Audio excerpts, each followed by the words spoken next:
აღნიშნულ ღონისძიებას ბატონი მამუკა სალუქვაძე. ძალიან დიდი მადლობა თქვენ კიდევ ერთხელ რომ ხართ ჩვენთან ერთად. მოგესალმებით.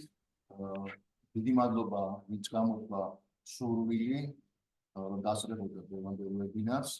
მე ვფიქრობ რომ ძალიან საინტერესო და ძალიან აქტუალური საკითხების განხილვა მოხდება ამ ვებინარზე და ეს იყო მათ შორის ჩვენი ურბანული კომიტეტის ერთ-ერთი ამოცანაც რომ სწორედ ის საკითხები ყოფილიყო გრაუნდების სპეციალისტების სამშობლოში წარმოდგენილი, რომლებიც ალბათ ყოველდღიურობაში შეიძლება აკუთვნებდეს ამ გარემოს ძაბსფეროს წარმომადგენლებს და აქედან გამომდინარე არსებობს კითხვები, დარწმუნებული ვარ, რომელსაც პასუხები შეგვიძლია ჩვენ მივიღოთ სწორედ ამ ვებინარის საშუალებით. შეიძლება ამ უწურავი პასუხი ყველაფერზე ვერ მივიღოთ, ბუნებრივი ფორმატი არ იძლევა ამის საშუალებას, მაგრამ ჩვენ დავიწყებთ ამაზე საუბარს, დავიწყებთ ძალიან კომპეტენტურ ადამიანებთან ამაზე საუბარს, მე ვფიქრობ და მე მეტნაკლებად ჩახებული ვარ ამ საქმეში, იმიტომ რომ წლების განმავლობაში თბილისის მერის კოორდინატორი გახდით ენერგოეფექტურობის საკითხებში და აქედან გამომდინარე მქონდა ბედნიერება გავცნობოდი ამ ადამიანებს, შენი მეგობრები გამხდარიყვნენ ის მომხსენებლები, რომლებიც დღეს თქვენს წინაშე პრეზენტაციებით წარსდგებიან. მე ვფიქრობ, რომ ეს არიან ადამიანები, რომლებიც საქართველოში ენერგოეფექტურობის სათავეებთან იდგნენ და დღესაც აგრძელებენ ამ მსვლელობას წინ. პირდაპირ გეტყვით, რომ ეს არ ყოფილა მე რაც მახსოვს ყოველ შემთხვევაში და იქამდეც დაახლოებით ვიცი გადმოცემით რაც ხდებოდა, ეს არ ყოფილა. მე გეუბნებთ ახლა 15 წლის წინანდელ ამბებს, მიყვებით რას, როცა მე თქვათ მერიაში ამ საკითხებთან დაკავშირებით ვიყავი მოწვეული. პირდაპირ გეტყვით, რომ ეს იავარდებით მოფენილი გზა არ ყოფილა, საკმაოდ ბევრი კითხვები არსებობდა დეველოპერებთან და მენეჯერებთან, საკმაოდ რთული დამოკიდებულებები იყო, როდესაც ენერგოეფექტურობას ვახსენებდით ხოლმე, მახსოვს მე, იმიტომ რომ ძალიან ისეთი დამოკიდებულება იყო, რატომღაც რა გასაგებია, რომ ფასებთან დაკავშირებით ვიდეო გამიძვირდება მშენებლობა იყო, რომ ფართობებს დავკარგავთ ამ ღონისძიებების განხორციელებით და იყო კიდევ რაღაც ძალიან ბევრი საკითხი, რომელსაც ჩვენ აი ნაბიჯ ვცდილობთ, რომ რომელიც გადაგველახა და ძალიან ბედნიერი ვარ, რომ დღეს ჩვენ უკვე კანონმდებლობას გაგვაჩნია, ძალიან ბედნიერი ვარ, რომ დღეს უკვე საკმაოდ სერიოზული სამუშაოები მიმდინარეობს ენერგოეფექტურობის კუთხით. ანუ როგორ შეიცვალა ჩემს თვალში ჩაიარა აი ამ პერიოდმა და ეს ადამიანები იყო ვინც არის ლაპარაკი მარიტა არაბიძეზე და გიორგი აბულაშვილზე, ესენი კიდევ უფრო დიდი ხნის წინ სწორედ აი ამაზე იყვნენ ორიენტირებულები, რომ ენერგოეფექტურობის საკითხები საქართველოში დაზრუნიყო და მაქსიმალური პოპულარიზაცია მიიღო ამ საკითხებს და არაერთი პროექტი განხორციელებულა, არაერთი საკითხი წამოწეულა წინ, მათ შორის კანონმდებლობასთან დაკავშირებით, ეს კანონმდებლობა გაწევლილი იყო დროში, ვერაფრით ვერ მოხერხდა ამ კანონმდებლობის მიღება და აი 19 წლებში უკვე მოხერხდა კანონმდებლობაც, რომ მიგვეღო, თუნდაც შენობებთან დაკავშირებით ძალიან საინტერესო არის რა ინფორმაციას მოგვაწვდიან ჩვენი მომხსენებლები. კიდევ ერთხელ ვიტყვი, რომ გიორგი აბულაშვილი წარმოადგენს ერთ-ერთ ყველაზე ცნობილ ორგანიზაციას ენერგოეფექტურობის ცენტრი საქართველოს, მას უამრავი პროექტი აქვს განხორციელებული და უამრავ პროექტშია მონაწილე ენერგოეფექტურობის კუთხით მათ შორის და ალბათ მარიტა არაბიძე საქართველოს ეკონომიკისა და მდგრადი განვითარების სამინისტროს ენერგოეფექტურობის და განახლებადი ენერგიების პოლიტიკისა და მდგრადი განვითარების დეპარტამენტის უფროსი. პოლიტიკა როგორ ყალიბდება, რა საკითხებზე შეიძლება ჩვენ დავამოხილოთ ყურადღება, რა სიახლეები არის, რა სიტუაციებს შენობებში ენერგოეფექტურობის აი მინიმალური მოთხოვნები, რა პროგრესია აღნიშნული კუთხით, რა ტიპის გამოწვევებია, საინტერესოა მარიტა რაც გვეტყვით, აი ამ განაჭრის გზებზე რა წარმოდგენა აქვს მას, ასამოქმედებელი რეგულაციები, რას ველოდებით ხო, ალბათ მომავალში უახლოეს მომავალში მათ შორის სიახლეები ენერგოეფექტურობის კუთხით და გარკვეული გეგმები ძალიან საინტერესო იქნება ამ საკითხებზე მოусმინოთ. თავდადონ მარიტას მას პრეზენტაცია რამდენიც მე ვიცი მომზადებული და მე მგონი აღარ დავკარგოთ ეხლა დრო წარსულის გახსენებით და ვილაპარაკოთ აწმოზე და მომავალს. თავდადონ მარიტა თქვენ სიტყვა. ძალიან დიდი მადლობა. პირველ რიგში ორგანიზატორებს მადლობა ასეთი შეხვედრისთვის. ისმის ხო ჩემი ხმა? ხომ ისმის? პირველ რიგში დიდი მადლობა, მიხარია რომ ჩემს კოლეგებს ხედავ, მამუკა გიორგი, ჩვენ დიდი ხანია ერთმანეთთან თანამშრომლობა გვიწევს ენერგოეფექტურობის კუთხით და პრინციპში ახლა მეც აღარაფერს ვეღარ დავამატებ, რაც უკვე ბრძანა მამუკა, მაგრამ კანონმდებლობის ნაწილში ცოტა გვიანი პერიოდიდან მოხდა კონკრეტული კანონმდებლობის შემუშავება და მოდით მე ორიოდე სიტყვას ვიტყვი იმასთან დაკავშირებით, საიდან რეგულირდებოდა და რატო იყო სავალდებულო ამ ტიპის კანონმდებლობა გაჩენილი იყო. თქვენ იცით რომ 2014 წელს მოვაწერეთ ასოცირების ხელშეკრულებას ხელი და უკვე 2016 წელს გავხდით ენერგეტიკული გაერთიანების წევრი, რაც იმას ნიშნავს, რომ ევროკავშირის დირექტივების გადმოტანა ენერგოეფექტურობის კუთხით არის სავალდებულო და რა გაკეთდა ამ კუთხით მოგახსენებთ. და ამავდროულად უნდა გითხრათ, მანამდე რა ხდებოდა ხოლმე, იბადება კითხვა და მანამდე ხდებოდა ის, რომ სავალდებულო ენერგოეფექტურობის კუთხით არ იყო და ბატონი გიორგიც დამეთანხმება, რომ ელექტროენერგეტიკისა და ბუნებრივი გაზის შესახებ კანონი იყო ჯერ კიდევ ედუარდ შევარდნაძის ხელმოწერით, სადაც ერთი ამონარიდი იყო ხელი შეეწყოს ენერგოეფექტურობის მიმართულებას და ხელის შეწყობა, როგორც წესი, არ ნიშნავდა დაუშვათ სავალდებულოდ რაიმე განხორციელებულიყო. მე წარმოგიდგენთ დღეს საპრეზენტაციო მასალით რამოდენიმე დირექტივას, ეს გახლავთ ენერგოეფექტურობის შესახებ დირექტივა, შენობების ენერგოეფექტურობის შესახებ დირექტივა და საყოფაცხოვრებო ტექნიკის ენერგოეტიკეტირების შესახებ დირექტივა, რომლის გადმოტენაც იყო სავალდებულო და 2019 წლის და 2020 წლის დასაწყისში ეს სამი მნიშვნელოვანი კანონი იქნა მიღებული. ეხლა მოგიხსენებათ თქვენ, რომ კანონები ძირითადად არის ძალიან ზოგადი სახის, რომელსაც შემოაქვთ ტერმინები, რომელიც არის ძირითადად დეკლარატიული ტიპის მიმართულება და რომელიც საუბრობს ენერგოეფექტურობაზე და განსაზღვრავს ძირითად მიმართულებებს. მაგრამ უკვე კანონქვემდებარე აქტები, ეს არის კონკრეტული გადაწყვეტები, წესები, მიმართულებები, რომელიც უკვე ამ მიმართულებებს არეგულირებს. 2024 წლის 27 ივნისს დამტკიცდა უკვე ახალი ენერგოეფექტურობის, სხვათა შორის იცით რა არის, რომ ენერგოეფექტურობის ახალი დირექტივები მოგვეწია გზაში.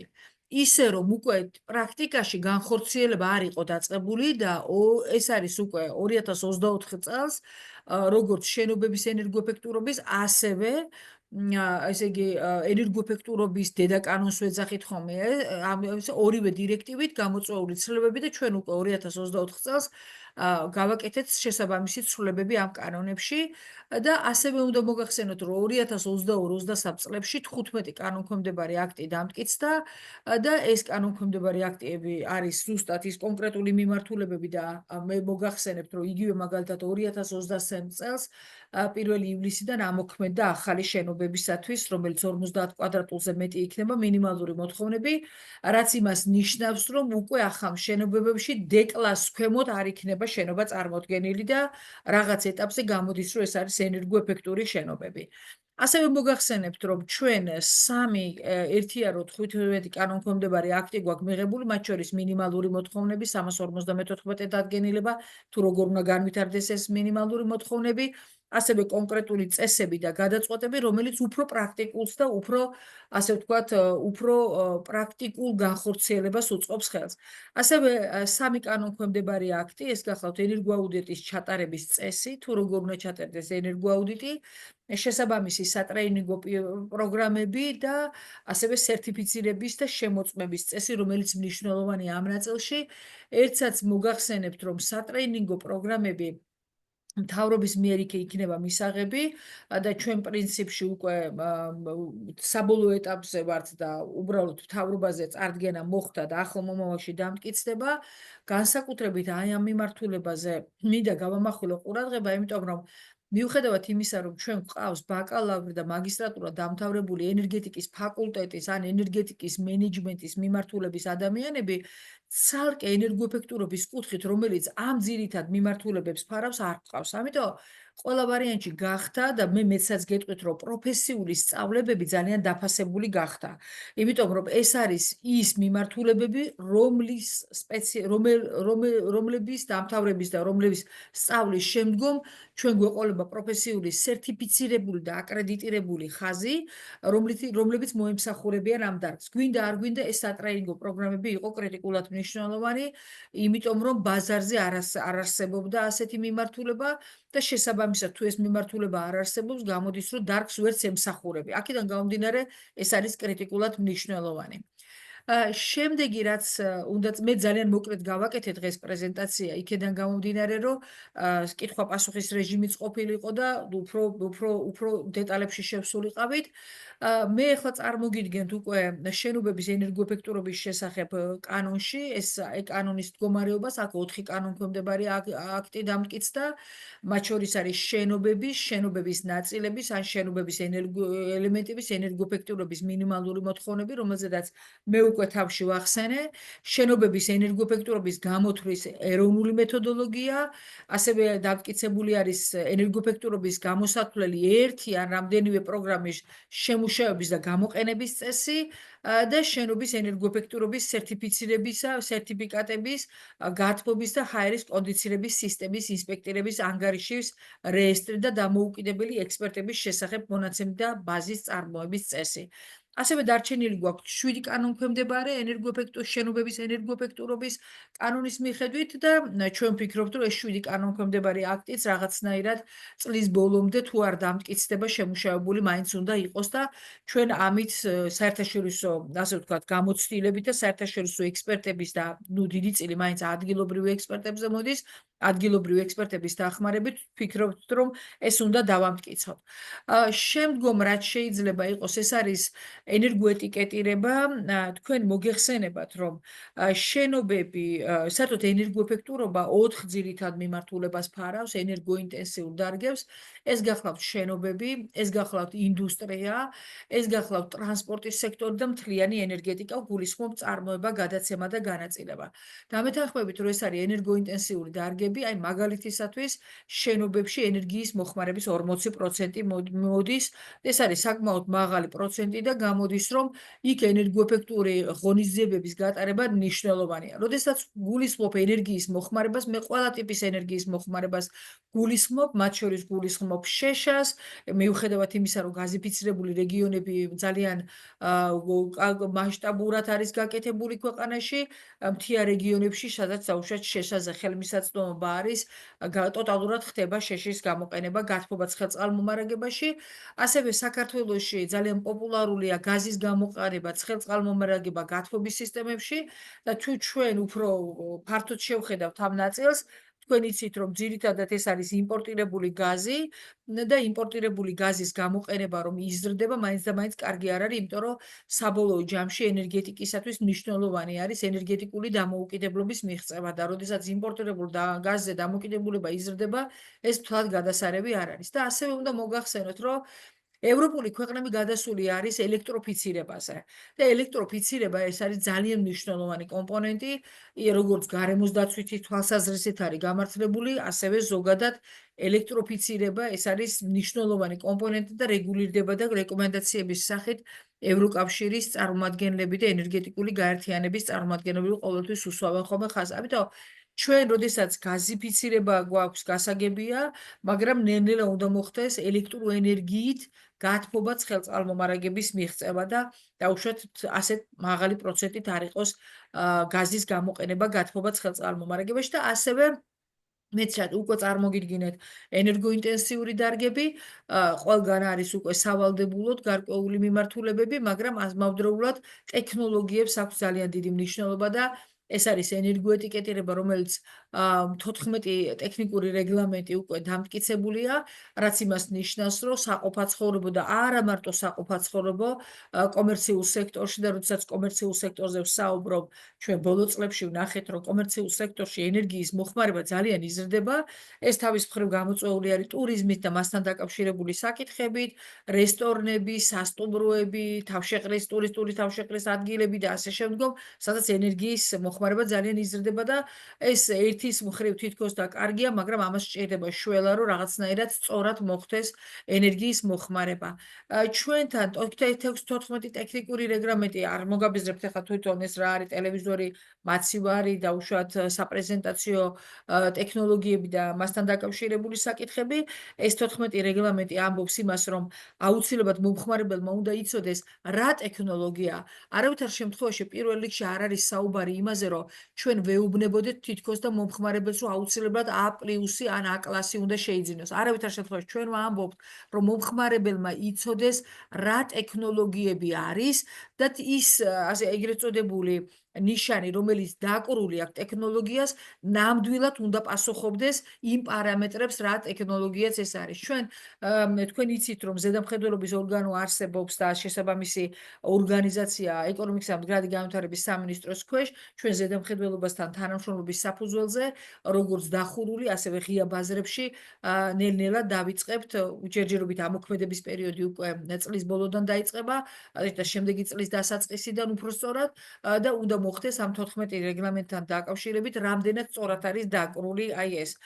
ხშირ შემთხვევაში თქვენ იცით, რომ ისეთი ბრენდული კომპანიები, რომლის ტექნოლოგიებით შემოდის, თითქოს და იქ პრობლემა ნაკლებად არის და რაც დაკრული აქვს, მას პასუხობს, მაგრამ არსებობს ღია ბაზრებით შეიძლება იყოს შემოტანილი ისეთი ტექნოლოგიები, რომელსაც კონტროლი ესაჭიროება, ამიტომ ამ კუთხითაც ეკონომიკისა და მდგრადი განვითარების სამინისტრო მუშაობს. ასევე მოგახსენებთ, რომ ეკოდიზაინის კუთხით 9 ტექნიკური რეგლამენტი არის და ჩვენ ვფიქრობთ, რომ 2025 წლის ბოლოს პრინციპში გასული ვართ ბოლოში ამ 9 ტექნიკურ რეგლამენტებს აუცილებლად მივიღებთ. პრინციპში ეს იყო ძირითადი მასალა, რაც მინდოდა მეთქვა.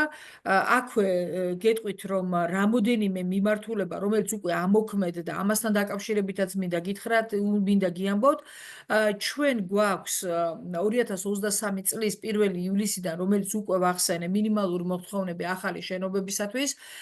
ამისათვის სახელმწიფომ შეიძინა შესაბამისი პროგრამა და ეს პროგრამა არის მთლიანად უფასო მომხმარებლებისათვის და ეს ძალიან მნიშვნელოვანია, იმიტომ რომ ეს პროგრამა გახლავთ თვითონ გერმანული პროგრამა და თვითონ გერმანელები, როდესაც ამ თემაზე მუშაობდნენ ჩვენთან საერთაშორისო ესე იგი ევროკავშირისა და გერმანიის მთავრობით მიმდინარე პროექტის მხარდაჭერის პროექტის ფარგლებში, ისინი ამბობდნენ, რომ ის ფასიანი არის ევროპულ ქვეყნებში.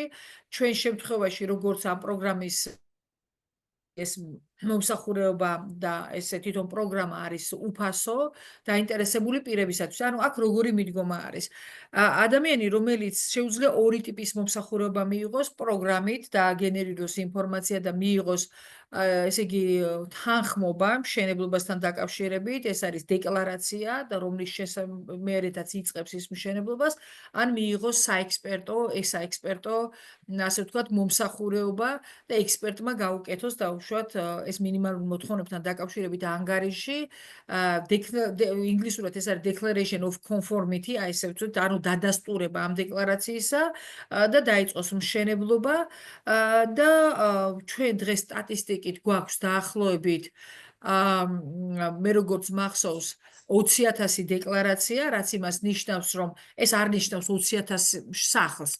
ეს არის შესაძლოა ეს არის ესე იგი მრავალბინიანი ბინაც, ამიტომ თვითონ რაოდენობრივად კიდევ უფრო მეც ნიშნავს და დღეს მდგომარეობით ეს გაცემული არის 20,000 დეკლარაციაზე თანხმობა, საკმაოდ მაღალი ციფრი არის ეს და ეს იმას ნიშნავს, რომ უფრო ენერგოეფექტური სახლები მოგვევლინება ჩვენ ბაზარზე. აქ რამოდენიმე გამოწვევა, რომელიც ბარემ მინდა რომ მე ანდა ვისაუბრებთ მომავალშიდაც, მაგრამ გამოწვევები ამ კუთხით არსებობს ამის იმპლემენტაციის ნაწილზე და ბუნებრივად იბადება კითხვა, ვინ ემსახურება ამას. არის თუ არა ამის სპეციალისტები და ამაზედაც მოგახსენებთ, რომ ეკონომიკისა და მდგრადი განვითარების სამინისტრომ გარდამავალ ეტაპზე მოიფიქრა საკითხის გადაწყვეტის მიზნით საერთაშორისო გამოცდილებით გარდამავალ ეტაპზე გამოცდილების მქონე ადამიანები ემსახურებიან, მაგალითად იგივე ბატონი გიორგი აქ არის იმ ჩვენ სიაში ბატონი გიორგიც არის წარმოდგენილი და სხვა კოლეგები რომლებთაც ამ სფეროში აქვთ გამოცდილება და თუ დაინტერესებული პირი იქნება, როგორ ნახოს ჩვენი ექსპერტების შესახებ ინფორმაცია გამოქვეყნებული არის ჩვენს ვებგვერდზე, ეკონომიკისა და მდგრადი განვითარების სამინისტროს ვებგვერდზე, როგორც ენერგოეფექტურობის, ასევე განახლებადი ენერგიების სპეციალისტების მემონტაჟეები, ეგრეთ წოდებული 4 მიმართულებით და მე დღევანდელი შეხვედრაზე განსაკუთრებით გავამახვილებ ერთ თემაზე კიდევ ყურადღებას განახლებადი ენერგიებზე. პრინციპში ეს მშენებლობის ნაწილში იმდენად იკვეთება, რომ შესაბამისად ის სამიზნე მაჩვენებელი, რომელიც გააჩნია ქვეყანას და რომელიც არის 2030 წლისთვის და დამერწმუნეთ, რომ ეს არის ძალიან ამბიციური სამიზნე მაჩვენებელი, როგორც ენერგოეფექტურობაში, ასევე განახლებადი ენერგიებში, განახლებადი ენერგიები ძალიან დიდ როლს თამაშობს ენერგოინტენსიურ დარგში, მათ შორის შენობებში, იმიტომ რომ ჩვენ მოგვიანებით გვექნება გარკვეული ვალდებულება შენობებში განახლებადი ენერგიების ინტეგრირებისა, რომ რაღაცნაირად ეს ორი მიმართულება ერთად იყოს წარმოდგენილი და ამავდროულად უნდა გითხრათ ერთი ამბავი, რომ შენობების ნაწილში ჩვენ რასაკვირველია პირდაპირ შინამეურნეობაში არ იგეგმება პირდაპირ ვალდებულებების ნაწილი, რამოდენიმე გამონაკლისი და მე უკვე თუ კითხვები იქნება ამაზეც კი პასუხობ. ძირითადად შენობების ნაწილში ეს არის საჯარო ტიპის შენობა, სადაც შემოდის ვალდებულება.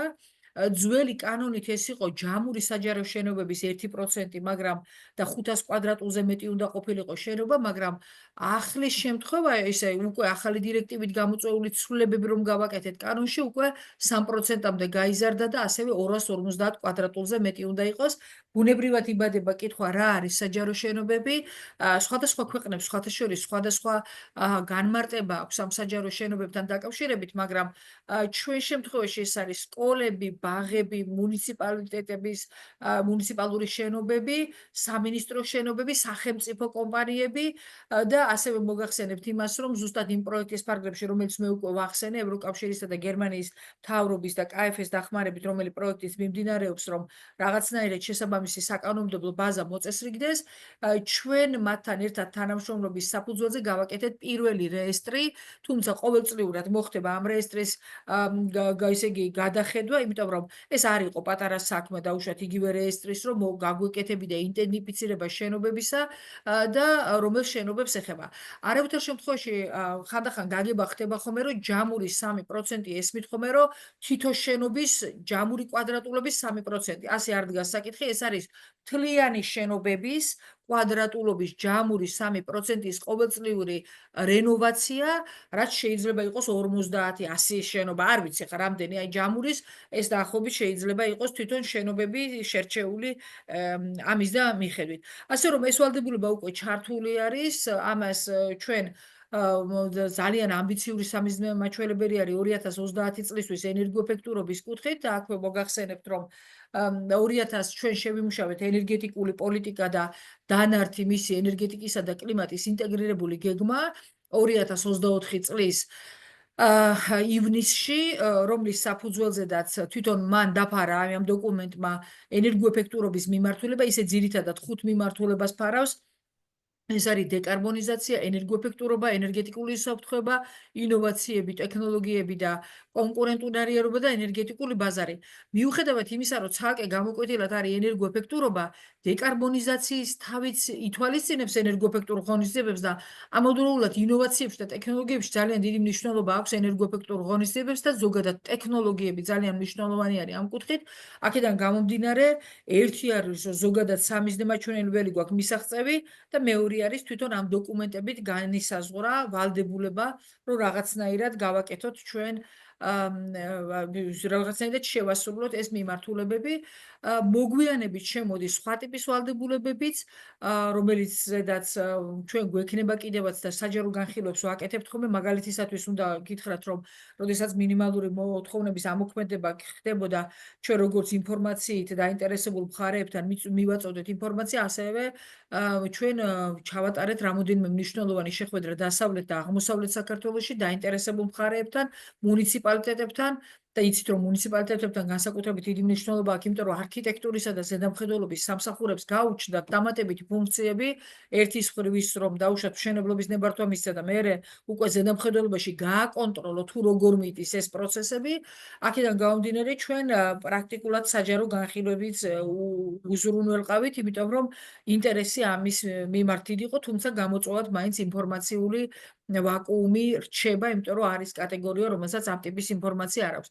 შემდგომ უკვე ინდუსტრიაში და შემოდის ეს ვალდებულება 4 წელიწადში ერთხელ ენერგოაუდიტის ჩატარების ჩატარება და წარდგენა სახელმწიფოსათვის და ეს ძირითადად პირველი კატეგორიის საწარმოა და ეხლა ჩემგან არ გესწავლებათ პირველი კატეგორიის საწარმოს აქვს 3 კრიტერიუმი და აქედან 2-ს მაინც უნდა აკმაყოფილებდეს, ეს არის 200-ზე მეტი ადამიანის დასაქმებული ადამიანი და ასევე ბრუნვასთან დაკავშირებით აღარ მახსოვს ბატონო გიორგი 5 მილიონია თუ 50 ხო დიახ, აი ეს განმარტოვებული ბრუნვა უნდა გააჩნდეს, რის საფუძველზედაც პირველი კატეგორიის საწარმოებში ხდება. ჩვენ ასევე გავაკეთეთ, ასე ვთქვათ, რეესტრი პირველი კატეგორიის საწარმოებისა, თუ ვის ეხება ეს ვის შეეხება და 4 წელიწადში ერთხელ ვინ უნდა გააკეთოს ენერგოაუდიტი. ბუნებრივად იბადება კითხვა, რომ თუ ენერგოაუდიტს გააკეთებენ, მერე რა ხდება? ენერგოაუდიტი ეს არის ძალიან მნიშვნელოვანი დოკუმენტი, რომლითაც არის პასუხი რა არის კონკრეტულად ეხა ინდუსტრიაში რა ხდება და როგორ უნდა გააუმჯობესოს თავისი საქმიანობა, ისე რომ უფრო ენერგოეფექტური გახდეს. აქედან გამომდინარე ამ ენერგოაუდიტს რასაკვირველია აქვს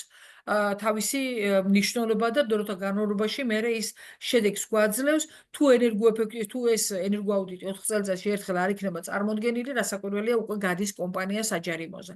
რაც შეეხება მცირე და საშუალო საწარმოებს, აქაც მოგახსენებთ, რომ მცირე და საშუალო საწარმოებზე ეს არის უფრო ნებაყოფილობითი ხელშეკრულებები და არსებობს საერთაშორისო სტანდარტებით სხვადასხვა, თუმცა მცირე და საშუალო საწარმოები ძალიან მისახედია ამ კუთხით, იმიტომ რომ თქვენ იცით, რომ ქვეყანაში დაახლოებით 99% სწორედ მცირე და საშუალო საწარმოები არსებობს და ჩვენ მუშაობთ იმაზედაც, რომ მეტი ინფორმაცია მივაწოდოთ ამ ტიპის საწარმოებს, რომ რა არის ეს ნებაყოფილობითი ხელშეკრულება, რა უნდა გააკეთოს სახელმწიფომ იმისათვის, რომ მათაც დაიწყონ ამ ტიპის ენერგოეფექტურ ღონისძიებებზე ფიქრი, მიუხედავად იმისა, რომ პირველ ეტაპზე არ შემოდის რაღაცა ისეთი ძლიერი, ასე ვთქვათ, ვალდებულებები, ჩვენ საერთაშორისო პრაქტიკა გვაჩვენებს, რომ მცირე და საშუალო საწარმოების გადადის ხოლმე მერე უკვე ამ ენერგოეფექტურ ღონისძიებებზე.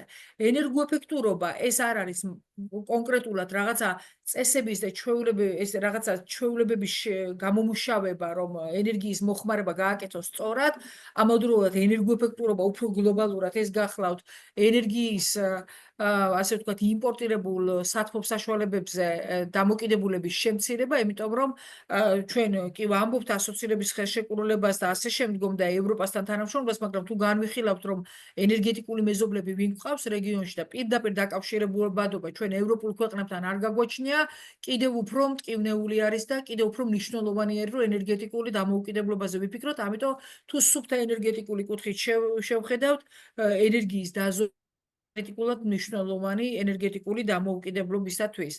რასაკვირველია, მომავალში უკვე ევროპასთან დაკავშირებულობაც იქნება შავი ზღვის კაბელით, წყალქვეშა კაბელით, მაგრამ ეხლა ეს ნორმები და წესები, რომელიც არის სავალდებულო, კრიტიკულად მნიშვნელოვანია, რომ განვითარდეს, პროცესებში იქნება გამოწვევა და არის კიდევაც გამოწვევები, თუმცა ჩვენ არა ვართ ევროპულ ქვეყნებსაც ჰქონდეს ეს გამოწვევა და თავისი საკანონმდებლო ბაზით, თავისი მონიტორინგით, კონტროლით და მასთან დაკავშირებული საკითხებით ეს თემა მეტნაკლებად მოგვარებული იყო. მე აღარ გავაგრძელებ, აქ გავჩერდები და ბატონო მამუკა დავბრუნდები თქვენთან. დიახ, მადლობა ყურადღებისთვის. დიდი მადლობა, მარიდა, დიდი მადლობა. მე ეხლა შეგნებულად არ გავაკეთებ ესე რომ კითხვები დავსვათ, ალბათ ბოლოსკენ მოვიდოთ კითხვები. მე დარწმუნებული ვარ, რომ ჩაინიშნავენ დაკავებულ კითხვებს მონაწილეები ვებინარის. მე კი ვთქვი, რომ არ მინდა წარსული გახსენება მომავალზე ვილაპარაკო და ასწორებთ, მაგრამ არ შემიძლია, როდესაც იგივე გიორგი უნდა წარუადგინოს და გიორგის მიცე საშუალება წარმოადგენს თავის პრეზენტაცია, არ გავუხსენოთ ფიზიკსმა როგორ მოაწერა 2010 წელს მერების შეთანხმებას. ხელი მე მგონი რომ ბევრს გაგებულიათ მერების შეთანხმება, ანუ ევროპული ინიციატივა, რომელიც თანხებში, დასახლებებში და მათ ტერიტორიებზე მინიმუმ 20%-ით თქვათ ემისიების შემცირებას გულისხმობს. CO2-ის და მე მახსოვს ეს ფული გზა, რომელსაც პრაქტიკულად ჩვენ ყველანი ერთად გავდიოდით მარიტა, რა თქმა უნდა, მაგრამ გიორგიც ძალიან ჩართული იყო, ხო, ამ საკითხებში. შემდეგ ის უკვე თავად ახლა წარმომადგენელი ამ ოფისისა, საერთაშორისო ოფისისა საქართველოში და ძალიან ბევრმა ქალაქმა შემდეგ ეს ესტაფეტასავით გადაიბარა და ბევრ ქალაქში დარწმუნებული ვარ დიდი ისიც იყო, ხო, ენთუზიაზმიც იყო იმასთან და კანონმდებლობას დაასწრო მერების შეთანხმებამ, რითაც ბევრი ენერგოეფექტური პროექტები განხორციელდა. ძალიან დიდი ინიციატივა არის ნამდვილად, ძალიან საინტერესო და აქტუალური ინიციატივაა, მათ შორის შენობების ემისიების კუთხითაც ერთ-ერთი დიდი სექტორი სწორედ ეს არის, ხო, დაბინძურებისა, რომელსაც ჩვენ განვიხილავთ ხოლმე აი იმ დოკუმენტაციაში, სამოქმედო გეგმაში, რომელიც ყველა ქალაქისთვის გაკეთდა, მაგრამ თბილისი იყო გადამწყვეტი, თბილისის შემდეგ უკვე პრაქტიკულად ქვეყანამ გადაწყდა, რომ აირჩია ეს გზა ენერგოეფექტურობის განვითარების გზა. რა თქმა უნდა, ეხლა აქაც არის ადვილი, საკმაოდ რთულად მიმდინარეობს და პროცესები მაინც უნდობლობა ყველა მხრიდან ბევრი იყო, არჩევნაც დიდი იყო, მაგრამ ძალიან სასიხარულოა და ეხლა იმ თემასაც ვეხები, როცა სერტიფიცირებაზეა ლაპარაკი და მახსოვს კიდევაც მე და გიორგიმ მერიიდან და თქვა ენერგოეფექტურობის ცენტრმა რამოდენიმე შენობას ეს გადავეცი. ჩვენ როგორც ენერგოეფექტური შენობები იყო, ერთი მე მგონი საალის შენობა იყო, თუ არ მეშლება, საბავშვო ბაღს გადავეცით ძნელაძის ქუჩაზე, ხო, ესა რა ქვია, ამ ძალიან ისეთი ის იყო, რა ქვია, თაბუკაშვილი ბოდიში იყო დღევანდელი თაბუკაშვილის ქუჩა, საკმაოდ მნიშვნელოვანი იყო ეს რაღაც ინიციატივები მოდიოდა მაშინ და მინდოდა რომ მეტი პოპულარიზაცია ყოფილიყო აი ამ თემისა, რომელიც არ იცოდნენ, არ ესმოდათ კიდევაც და რომელსაც საკმაოდ ისე საშიშ საგნად აღიქვავდნენ. კიდევ ერთხელ მინდა ვთქვა, რომ აი თუ იყო ლაპარაკი დაგვიწვირებს ეს და რამდენად მნიშვნელოვანი იყო, როცა რამოდენიმე წლის შემდეგ უკვე ბანერებს ხედავდით, სადაც ახალშენებლობებზე პირდაპირ ეწერა, რომ ეს არის ენერგოეფექტური შენობები, ანუ დეველოპერები მიხვდნენ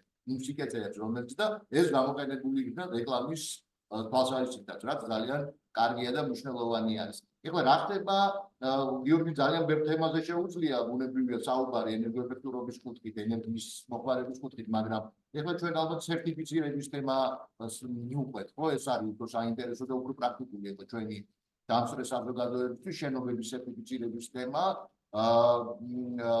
ალბათ მე პრეზენტაციაზე დაახლოებით წარმოდგენა, მაგრამ რასაც ჩვენ წარმოადგენთ, ეს იქნება ალბათ სერტიფიცირების დანიშნულება, რაც ისაუბრებ და რაც ალბათ ძალიან საინტერესო არის, რომელ შენობებს შეეხება სერტიფიცირება, რა პროცედურებს გულისხმობს ეს, რაც წარმოადგენს სანიმუშო შენობის მეთოდი. ხო, აი ესეც ძალიან მნიშვნელოვანია, იმიტომ რომ ალბათ ბევრი მოინდომებს, რომ სანიმუშო შენობის მეთოდს მიყვეს, მე ამისი ძალიან წამს და მჯერა. ვინ ახორციელებს შენობის სერტიფიცირებას? თავად ჩვენ ორგანიზაციაზე მინდა რომ ერთი-ორი სიტყვა თქვა, იმიტომ რომ ძალიან დიდი გამოცდილება გაქვს ჩვენ კონსულტირებისა ამ მიმართულებით, პროექტებში და უამრავში მონაწილეობა მიღებული და ძალიან საინტერესო იქნება ალბათ პრეზენტაციის პერიოდში აი ამაზეც შენ ორგანიზაციაზეც ერთი-ორი სიტყვა მოგახსენებ. ერთ-ერთი წამყვანი ორგანიზაცია ამ სფეროში. გიორგი აბულაშვილი, ენერგოეფექტურობის ცენტრის საქართველოს დირექტორი. მადლობა მამუკა, პირველ რიგში მოგესალმებით ქალბატონებო და ბატონებო, სასიამოვნოა ჩემთვის თქვენს წინაშე ყოფნა და მოხსნილი ინფორმაციის მოწოდება. ეს სასიამოვნო და საპატიო მისია უფრო და უფრო ვთქვათ, დატვირთულია იმით, რომ ჩემი ძველი კარგი მეგობრების თანხლებით ვაკეთებ, როგორც მარიტამაც და მამუკამაც აღნიშნა, ბევრი წლების წინ ამ ენერგოეფექტურობის საკითხებს ერთად ვიწყებდით და მოხარული ვარ, რომ დღეს იქ ვართ, სადაც ვართ მოსული. თუმცა ჯერ კიდევ ბევრია წინ ერთად გადასადგმელი საკითხები. რადგან მამუკამ თქვა ორიოდე სიტყვით ჩემ ორგანიზაციაზე, გეტყვით ენერგოეფექტურობის ცენტრმა 25 წელი შეუსრულდა შაშან ოქტომბერში და სამწუხაროდ არსებული სიტუაციის გამო თლად გეგმებს გადავუხვიეთ და ვერ აღნიშნეთ. დღიდან დაარსებისა ვმუშაობთ ენერგოეფექტურობის მიმართულებით ყველა ეკონომიკის ყველა სექტორში, გასაკვირველია სპეციფიური აქცენტები გვაქვს შენობებზე და დღესაც იმიტომ შევარჩიებ და მას შემდეგ ფუნქციონირებ. დღესაც სერტიფიცირების საკითხი იმიტომ შევარჩიე, რომ ჩვენი მთავარი მასპინძელი, საერთო მასპინძელი ეს არის Property Georgia, FIAPSI Georgia, რომლებიც არის უძრავი ქონების სააგენტო და სადაც თავმოყრილია უძრავი ქონების სექტორში ჩართული სხვადასხვა ტიპის ბიზნეს აქტივობების ორგანიზაციები და კომპანიები. რა ხას ტიპის კომპანიებზეა საუბარი, ამას მე არ ვიტყვი, იმიტომ რომ მხოლოდ შემებულების პროცესი არ იგულისხმება, აქ იგულისხმება უძრავი ქონების ბიზნესში, უძრავი ქონების ბაზარზე მონაწილე ყველა კომპანია. და მამუკამ ახსენა, რატომ სერტიფიცირება და დავიწყებ ბარემ რატომ სერტიფიცირება, როგორც ჩემი მთავარი სასაუბრო თემა და რატომ სერტიფიცირება ამ ბიზნესში ჩართული ყველა ორგანიზაციისთვის თუ ყველა ტიპის ორგანიზაციისთვის. მარტივად რომ ვთქვათ, სერტიფიცირება არის ქალბატონებო და ბატონებო, სერტიფიცირება არის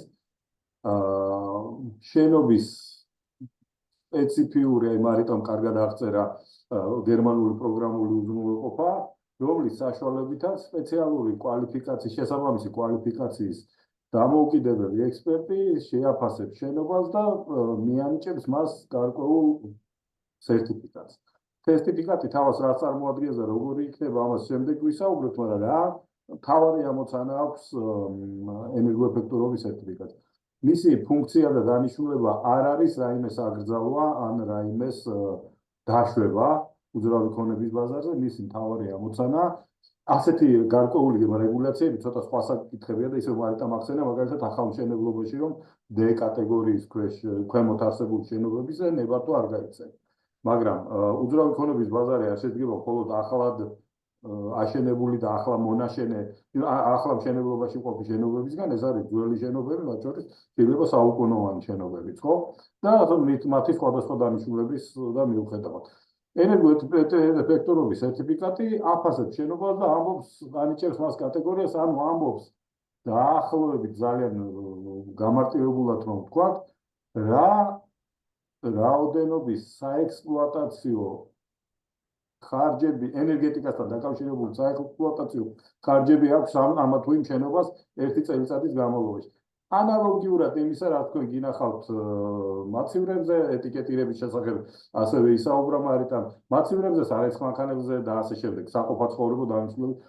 ეს არ გამორიცხავს, რომ რომელიმე შენობა არ უნდა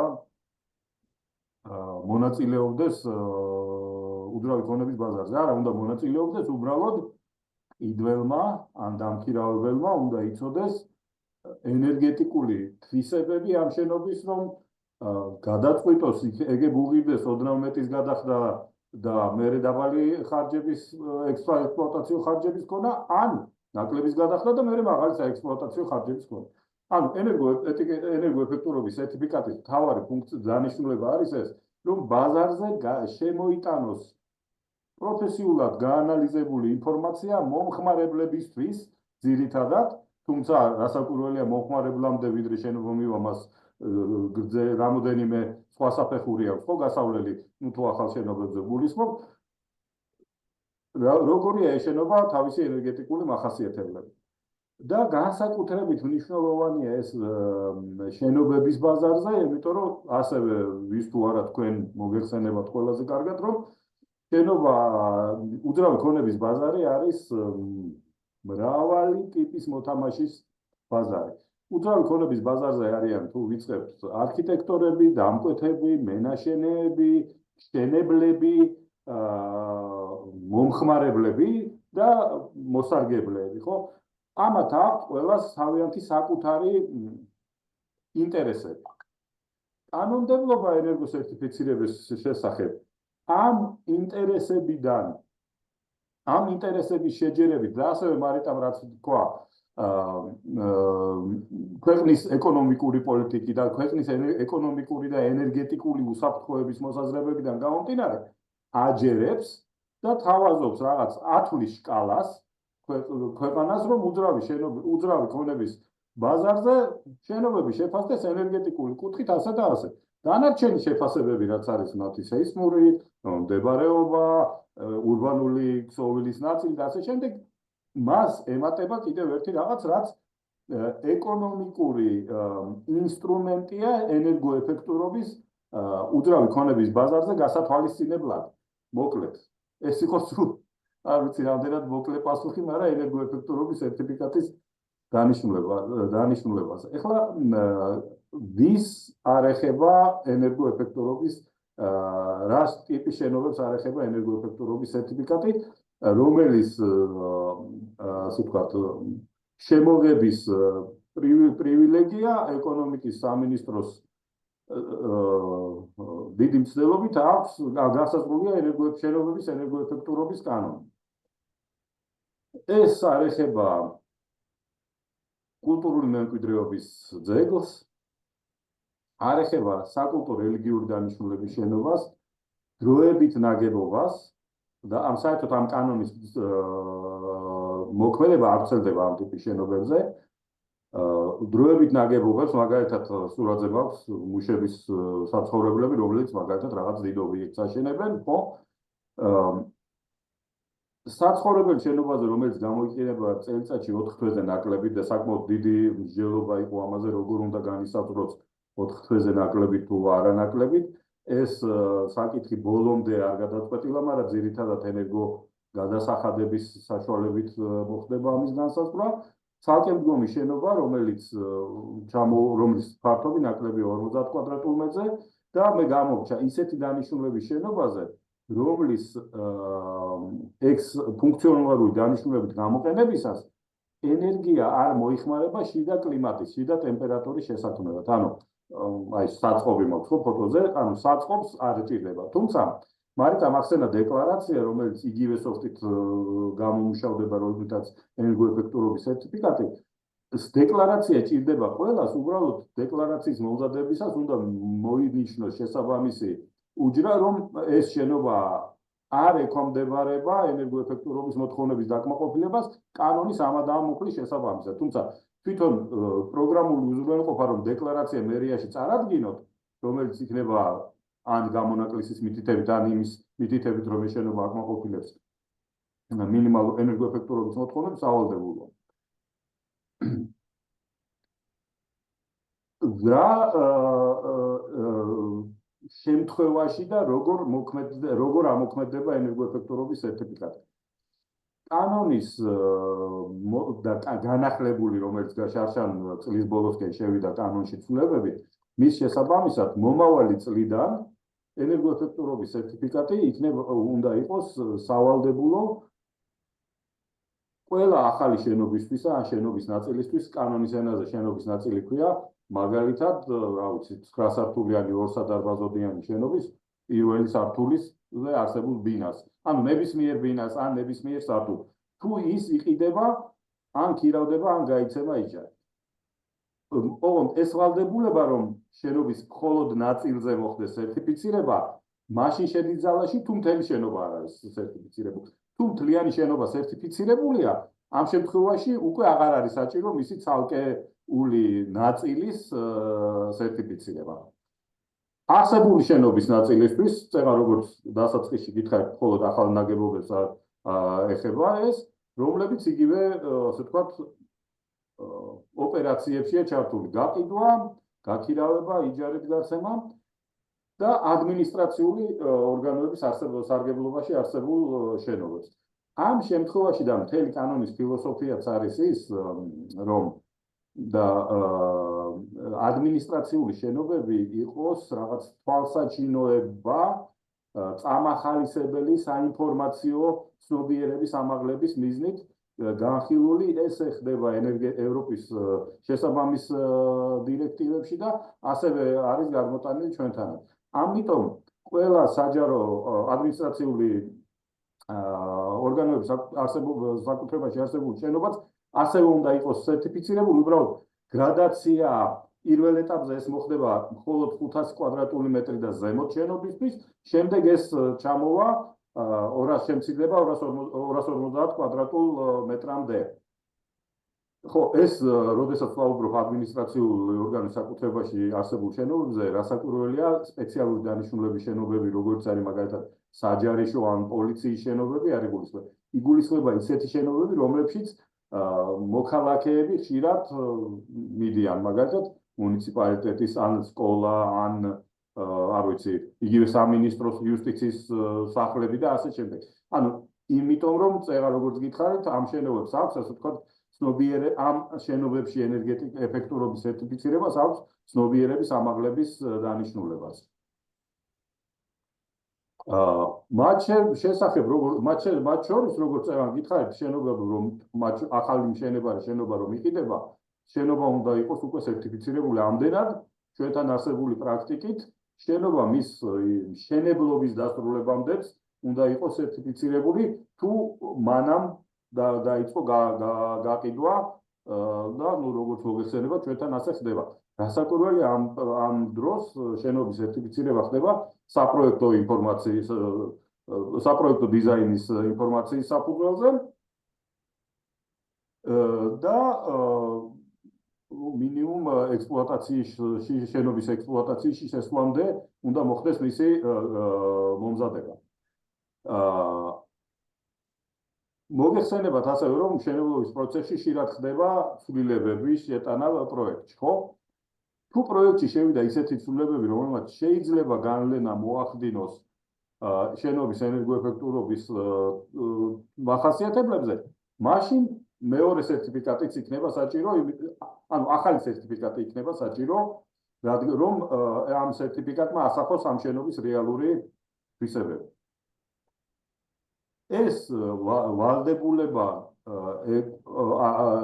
შენობის სერტიფიცირების ვალდებულება აქვს შენობის მესაკუთრეს და ამკვეთს ახალი მშენებლობის შემთხვევაში ან დეველოპერს ხო, როდესაც ისაშენებს, ოღონდ ვალდებულება არნიშნავს, რომ მან საკუთარი ძალებით უნდა გააკეთოს, მან უნდა მოიძიოს დამოუკიდებელი ექსპერტები და ამ ექსპერტების კვალიფიკაციაზე შემდეგ ცოტა დეტალურად მოგიყვებით. და ასევე ვალდებულება არის ჩვენი კანონით, რომ გაყიდვის და გაქირავების სარეკლამო განცხადებაში უნდა იყოს ასახული სერტიფიკატი არა შეიძლება მთლიანად, არამედ ძირითადი ამონარიდი. წინააღმდეგ შემთხვევაში ასეთი გაყიდვა გაქირავების განცხადებაც კი შეიძლება არ მოხდეს, არ გასაჯაროვდეს. იმიტომ რომ ეს ვალდებულება ასევე გადადის სარეკლამო სააგენტოებზეც მაგალითად, ხო? და კიდევ ერთი ვალდებულება არის, რომ შენობის სერტიფიკატი განსაკუთრებით საჯარო დაწესებულებების სერტიფიკატი უნდა განთავსდეს თვალსაჩინო ადგილას, როგორც წესი ეს ხდება შესასვლელთან ახლოს ფოიეში, მით უმეტეს ესეთი ფერადი ვიზუალი აქვს ამ დოკუმენტს თვალში მოსახვეთ ადგილას, რომ ისევ ცნობიერების ამაღლების ამოცანა იქნეს მიღწეული. სერტიფიკატს აქვს 10 წლიანი მოქმედების ვადა, გარდა იმ შემთხვევებისა, თუ უკვე არსებულ შენობაში არ მოხდა რაღაც კაპიტალური რემონტი, რამაც ასევე გავლენა მოახდინა შენობის ენერგოეფექტურობაზე. სხვათა შორის კანონით განსაზღვრულია, რას ნიშნავს ძირეული რეაბილიტაცია, ანუ კაპიტალური რემონტი და ის ამბობს, რომ თუ შენობის გარსის და შენობის გარსად ითვლება შენობის შემომსაზღვრელ არეებთან შეხების ფართი, ანუ გარე კედლების გარე ფართი პლუს სახურავის ფართი პლუს იატაკის ფართი, რომელიც ეხება, ასე ვთქვათ, გარემოსთან შეხებაში მყოფი ამ ფართების 25% და მეტი თუ რეაბილიტაციას ექვემდებარება, არა შეღებვას, არამედ რეაბილიტაციას ექვემდებარება, მაშინ ამ შემთხვევაში ამ შენობის წინაშე დგება ერთი, როგორც ენერგოეფექტურობის მინიმალური მოთხოვნების დაკმაყოფილების ვალდებულება, მეორე ასევე მისი ხელახალი სერტიფიცირების ვალდებულება.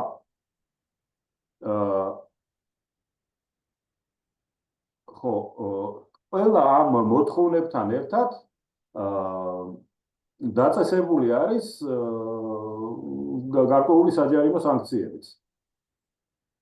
ხო, ერთი არა ვალდებულება, არამედ ასე ვთქვათ, საბაზრო მოტივაციაც ჩნდება ახალ-ახალი აღებისა ენერგოეფექტურობის სერტიფიკატის, ну მაგალითად შენობა სერტიფიცირებულია რაღაც 5 წლის წინ და კაპიტალური რემონტი ჩაუტარდა არა მთლიან შენობას, არამედ შენობის ნაწილს, რომელშიც ენერგოეფექტურობის სერტიფიკატი გაითვალისწინეს. ფორმალურად ამ ნაწილის, ანუ ამ ოფისის ან ბინის ფლობელს ვალდებულება ახალი სერტიფიცირების აღარ აქვს, მაგრამ თუ მან ენერგოეფექტურობის ღონისძიებები გაატარა, მაგალითად, არ ვიცი, სამმაგი შემინვა, ფანჯრები ჩასვა, ან თუ იზოლირებიდან მოახდინა საკუთარი გარე კედლების, მაშინ მას აქვს უკვე ბუნებრივი мотиваცია, რომ თვითონ ხელახლა აიღოს სერტიფიკატი და სერტიფიკატში უკეთესი კლასის მიღების საშუალებით უკეთესად სადოს უკეთეს ფასად სადოს ამ შენობის შენობის ამ ნაწილის გაქირავება ან გაყიდვა. ანუ ასე ვთქვათ, ბუნებრივი мотиваციაც ჩნდება ამ საკითხებში. ამ სლაიდზე მოჩვენები მაქვს, ასე ვთქვათ, სანქციები, რაც დაკავშირებულია სერტიფიცირებასთან, სხვადასხვა დროს, სხვადასხვა კატეგორიაში სანქციები არ არის ჩვენ დღევანდელი სალაპარაკო თემა, თუმცა როგორც მოგეხსენებათ, ასე ვთქვათ, წახალისება და დამჟელი ღონისძიებები ქმნის იმ გარემოს, რითაც ესა თუ ის კანონის ესა თუ ის მოთხოვნები დანერგვის უზრუნველყოფა ხდება.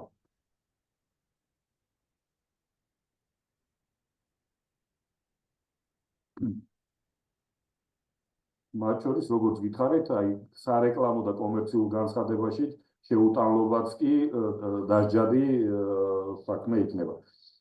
ქალბატონი მარიტა დააზუსტებს ალბათ, როდესაც პრეზენტაციას დავამთავრებთ, რამდენადაც ვიცი, მათ აქვთ მოლაპარაკება იუსტიციის სამინისტროსთან, რომ სერტიფიკატის გარეშე გადაფორმება, მარიტა თქვი ეს ნაწილი რა შეიძლება. დიახ, ესე იგი, ბატონო გიორგი, კარგია რომ ეს საკითხი წამოჭერით, ჩვენ დავიწყეთ თანამშრომლობა იუსტიციის სამინისტროსთან, ანუ როგორც თქვენ ხედავთ, გაყიდვა, გაქირავება იჯარით გაცემის შემთხვევაში თქვენ იცით, რომ ძირითადად იუსტიციის სახლი, როდესაც აკეთებს ამდაგვარი დოკუმენტაციის მომზადებას და დაუშვათ გამყიდველისა და მყიდველი ერთმანეთს ხვდება და ასე რა ქვია, ინფორმებენ ამ ნაწილს, აუცილებელი არის, რომ გამყიდველმა, გამქირავებელმა იჯარით გამცემმა აჩვენოს თუ რა კლასის სახლზეა საუბარი, ეს იქნება მრავალბინიანი სახლი, თუ ეს იქნება პრივატული, თუ რაც იქნება, არ აქვს შენობებს ან შენობების ნაწილები, რომელიც ბატონმა გიორგიმ ბრძანა და თავის საპრეზენტაციო მასალაში. ანუ იმის თქმა მინდა, რომ აქ არის მთავარი იდეა, რომ მომხმარების ინტერესი იყოს დაცული და მან იცოდეს A-კლასში შედის, B-კლასში, C-კლასში, D-ში თუ D-ზე დაბლა და იცოდეს რანაირ სახლს ყიდულობს, რამდენად ენერგოეფექტურ სახლს ყიდულობს, ან ქირაობს, ან იჯარით იღებს. აქედან გამომდინარე, ჩვენ დავიწყეთ ეკონომიკის იუსტიციის სამინისტროსთან თანამშრომლობა. ბატონო გიორგი, ძალიან საწყის ეტაპზე ვართ ჩვენ ახლა ამ თანამშრომლობის ნაწილზე.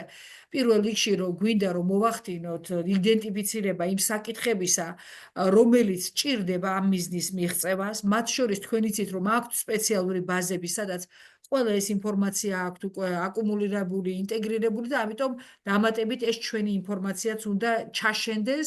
ამიტომ ჩვენ საერთაშორისო დონორ ორგანიზაციო დონორსთან მიმდინარე პროექტის ფარგლებში, რომელიც უკვე ორჯერ ვახსენე, გვინდა რომ ამ პროექტის ფარგლებში ვითანამშრომლოთ, საერთაშორისო პრაქტიკა ავიღოთ და იუსტიციის სამინისტროსთან ეს წარმატებით გავაკეთოთ. თუმცა მეტი ამ ეტაპზე არ შემიძლია რომ გესაუბროთ, ეს არის ძალიან საწყის ეტაპზე თანამშრომლობა და მომავალში აუცილებლად ამის შესახებაც გაცნობთ. აქვე მინდა დავძინო, რომ ბატონო გიორგი ხშირ შემთხვევაში დაინტერესებულ ადამიანებს გონიათ, რომ ჯერ უნდა გადააკეთოს სახლი ენერგოეფექტურად, მიანიჭოს მაღალი კლასი და მერე გააქირაოს ან გაყიდოს. არა, აქ საუბარი არის რა სახლიც აქვს, რასაც ყიდის და აქირავებს, აი ზუსტად რა კლასია იმის შესახებ, რომ მომხმარებელს ჰქონდეს ინფორმაცია და აქვე მოგახსენებთ, რომ ჩვენი საერთაშორისო ექსპერტები გვეუბნებიან, რომ თავიდან ამასო დიდათო არავინ არ აქცევდა ყურადღებასო, მაგრამო, როდესაც მე მიხვდნენ, რომ მაღალი კლასის ენერგოეფექტურობის კლასის შენობა თუ რა ბენეფიტს გაძლევს, იგივე გადასახადების, იგივე ცხოვრების კომფორტთან დაკავშირებით და შემდეგ, როდესაც ადამიანებს ცნობიერება უკვე გაეზარდათ ამ კუთხით, მერე უკვე დაიწყეს თურმე მოთხოვნა უფრო ქირავნობის შემთხვევა იყო თუ ყიდვის შემთხვევა, უფრო ენერგოეფექტურ სახზე შეეჩერებინათ ყურა დღება. აი ეს რაც ვიცი ჩვენ საერთაშორისო გამოცდილებით. დიახ, ბატონო გიორგი, გავჩერდები და დიახ. მადლობა მარიკა, ყველა გზა პირველ ნაბიჯს იწყება და იუსტიციის თანამშრომლობა გასაგებია რომ საწყის ეტაპზე, მაგრამ ალბათ როგორც ყველა სხვა მოყვება მას გასასრულიც და ეს პროცესიც და ასე ვთქვათ დადებითად გადაწყდება. ხო, ამ მოთხოვნებთან ერთად მე ახლა კანონქვემდებარე აქტები მარიტამ ახსენა რამდენია მიღებული, უბრალოდ გაკვითლებული მაქვს უშუალოდ სერტიფიცირებას, რაც შეეხება პროგრამა და მარიტამ პროგრამაზე ისაუბრა, რომ ეს პროგრამა გერმანული პროგრამა, რომელიც ადაპტირებულია საქართველოსთვის, რომელიც ითვალისწინებს საქართველოს სამშენებლო კლიმატურ პირობებს, საქართველოს ბაზარზე არსებულ სამშენებლო პოპულარულ სამშენებლო მასალებს, რომლის საფუძველზეც მოხდება ენერგოეფექტურობის სერტიფიცირების გენერაცია საბოლოო ჯამში, ანუ დაგენერირება, შენობების ენერგოეფექტურობის სერტიფიცირების წესი, რომელიც ადმინისტრაციულ პროცედურებს განსაზღვრავს შენობების ენერგოეფექტურობის სერტიფიცირების საკითხებთან და ვახსენე მარიტამაც ახსენა და მეც ვახსენე სერტიფიკატის გამცემი დამოუკიდებელი ექსპერტების აკრედიტაციისა და სერტიფიკაციის წესი.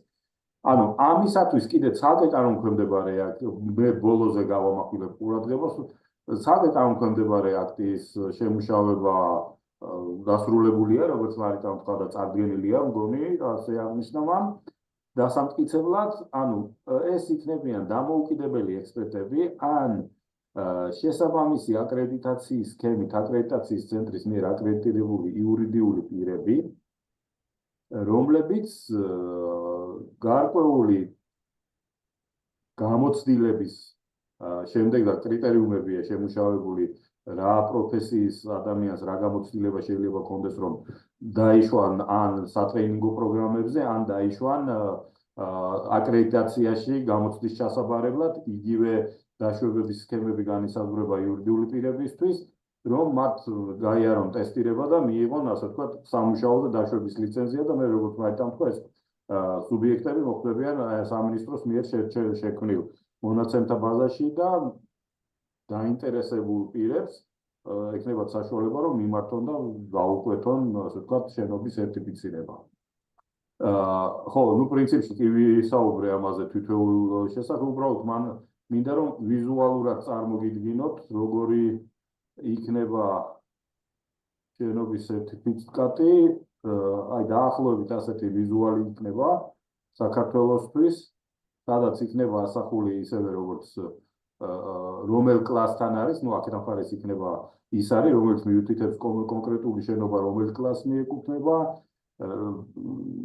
რა დამოკიდებულებაშია ის ეგრეთ წოდებულ სანიმუშო შენობასთან და სამიმუშო შენობაზე ორიოდე სიტყვით კიდე გეტყვით, რამდენი არის საჭირო ნორმალური ოპერირების შემთხვევაში, ნახეთ, ყველა ჩვენთაგანს გვაქვს სუბიექტური, ასე ვთქვათ, შეგრძნებები, მოთხოვნები, თვითონ თქვენთაგანს შეიძლება გქონდეთ სრულიად განსხვავებული ტემპერატურა, კომფორტის შესაგრძნობა, ну, სახში სახლის სხვადასხვა სივრცეში, ოფისში, ან სხვა სამუშაო სივრცეში, ამიტომ ფაქტიური ენერგიის მოხმარება და ფაქტიური გადასახადები ენერგო სერტიფიკატში ნაკლებად არის გათვალისწინებული. სერტიფიკატი ითვალისწინებს ეს შენობა თავისი ფუნქციონალური დანიშნულებით ოპერირებისას სტანდარტული თერმული კომფორტის შესაქმნელად რამდენს უნდა მოიხმარდეს.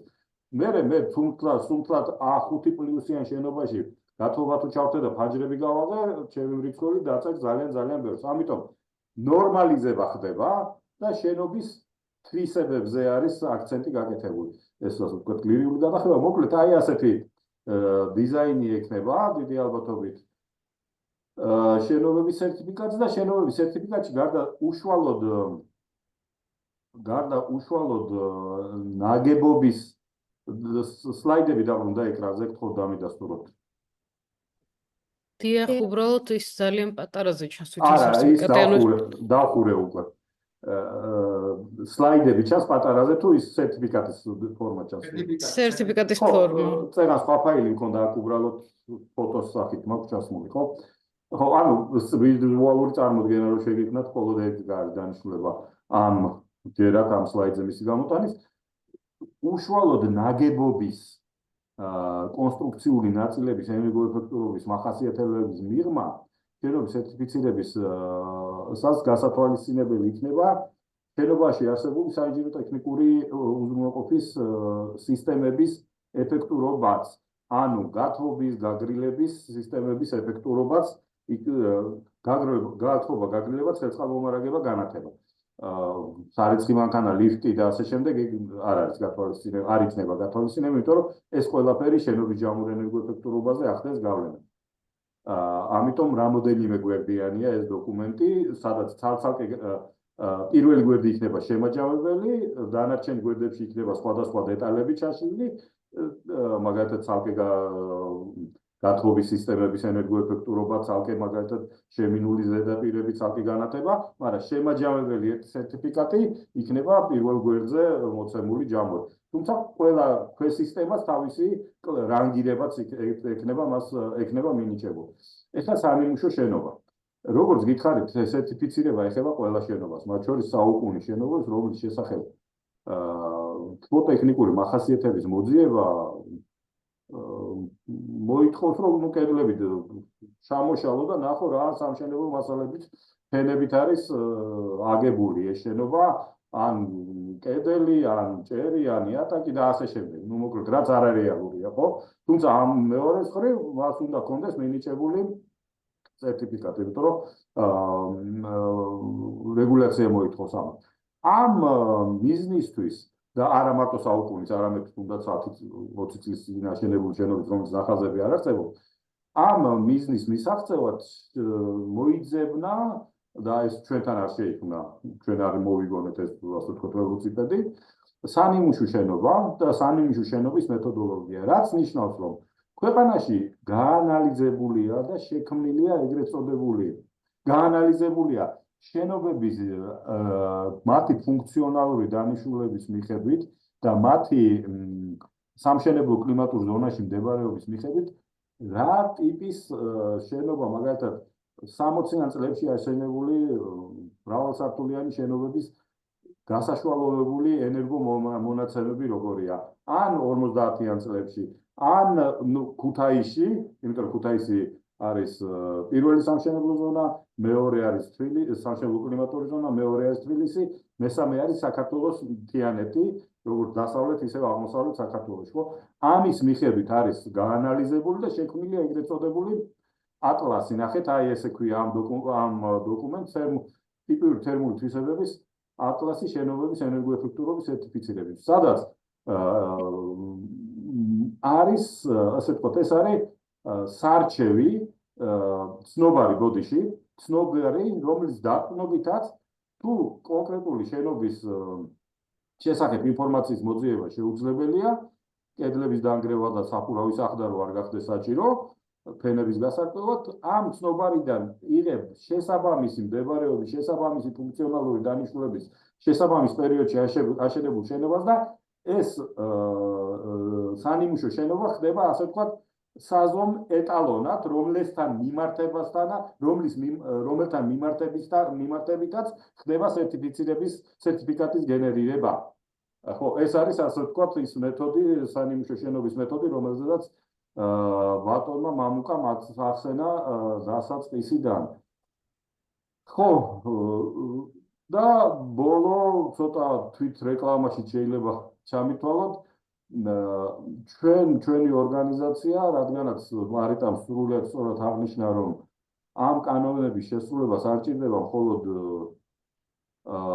არქიტექტორები და მშენებელი ინჟინრები, არამედ ჭირდება ის კვალიფიციური პერსონალი, რომელსაც ჭირდება სპეციფიური უნარების და ცოდნის გაარღვევა, რათა მაგალითად რადგანაც დღეს სერტიფიცირებაზე ვლაპარაკობ შენობების, სერტიფიკატის გამოცემის პროცესები ისწავლოს, ის კონკრეტული ინფორმაციის მოძიებისა და პროგრამული უზრუნველყოფით ოპერირება ისწავლოს ამიტომ დავიწყეთ, ასე ვთქვათ, პროცესი და მალე ბოლოში გავალთ, თითქმის ვართ გასული ბოლოში, რათა მივიღოთ ავტორიზაცია და 48 საათიანი გადამზადების კურსები დავნერგოთ, რომლის გავლის შემდეგაც უფრო შერბილებული დაშვებებით შესაძლებელი იქნება, რომ ამ კურსდამთავრებულმა გაიაროს აკრედიტაციის ცენტრის მიერ აკრედიტებულ ორგანოში ტესტირება და მიიღოს სერტიფიკატი. ეს ბოლო არის სრულიად სარეკლამო განცხადება და თუ დაინტერესდებით, დაახლოებით 1 თვენახევარში შევხვიათ ამასთან დაკავშირებით. სულ ეს იყო ჩემი ინფორმაცია, მზად ვარ კითხვებისთვის, იმედია მოვახერხე, რომ კითხვები წარმოგექმნათ. მადლობა გიორგი. ის რეკლამაც კარგია, ყველაფერი კარგია, რაც საქმეს უკავშირდება და რაც დადებით შედეგებს გამოიღებს, როდესაც სერტიფიცირებაზე არის საქმე. ახლა კითხვები თუ შეიძლება, სადღაც ალბათ 15-20 წუთის განმავლობაში შეგვეძლება, რომ შეიძლება ჩვენი აზრიც გამოვხატოთ, მე დამწრე საზოგადოება ყავს ფედერალობაში, მისთვის მონაწილეობას იღებს და კითხვების დავშვათ. Kalbaton Marita და ბატონ გიორგი მზად არიან, რომ უპასუხოთ ამ კითხვებს. გთხოვთ. მე მგონი ჩატშია შენიშნა კითხვა. კი ბატონო, ჩატიდანაც შეგვიძლია პასუხოთ ჩატის კითხვებს.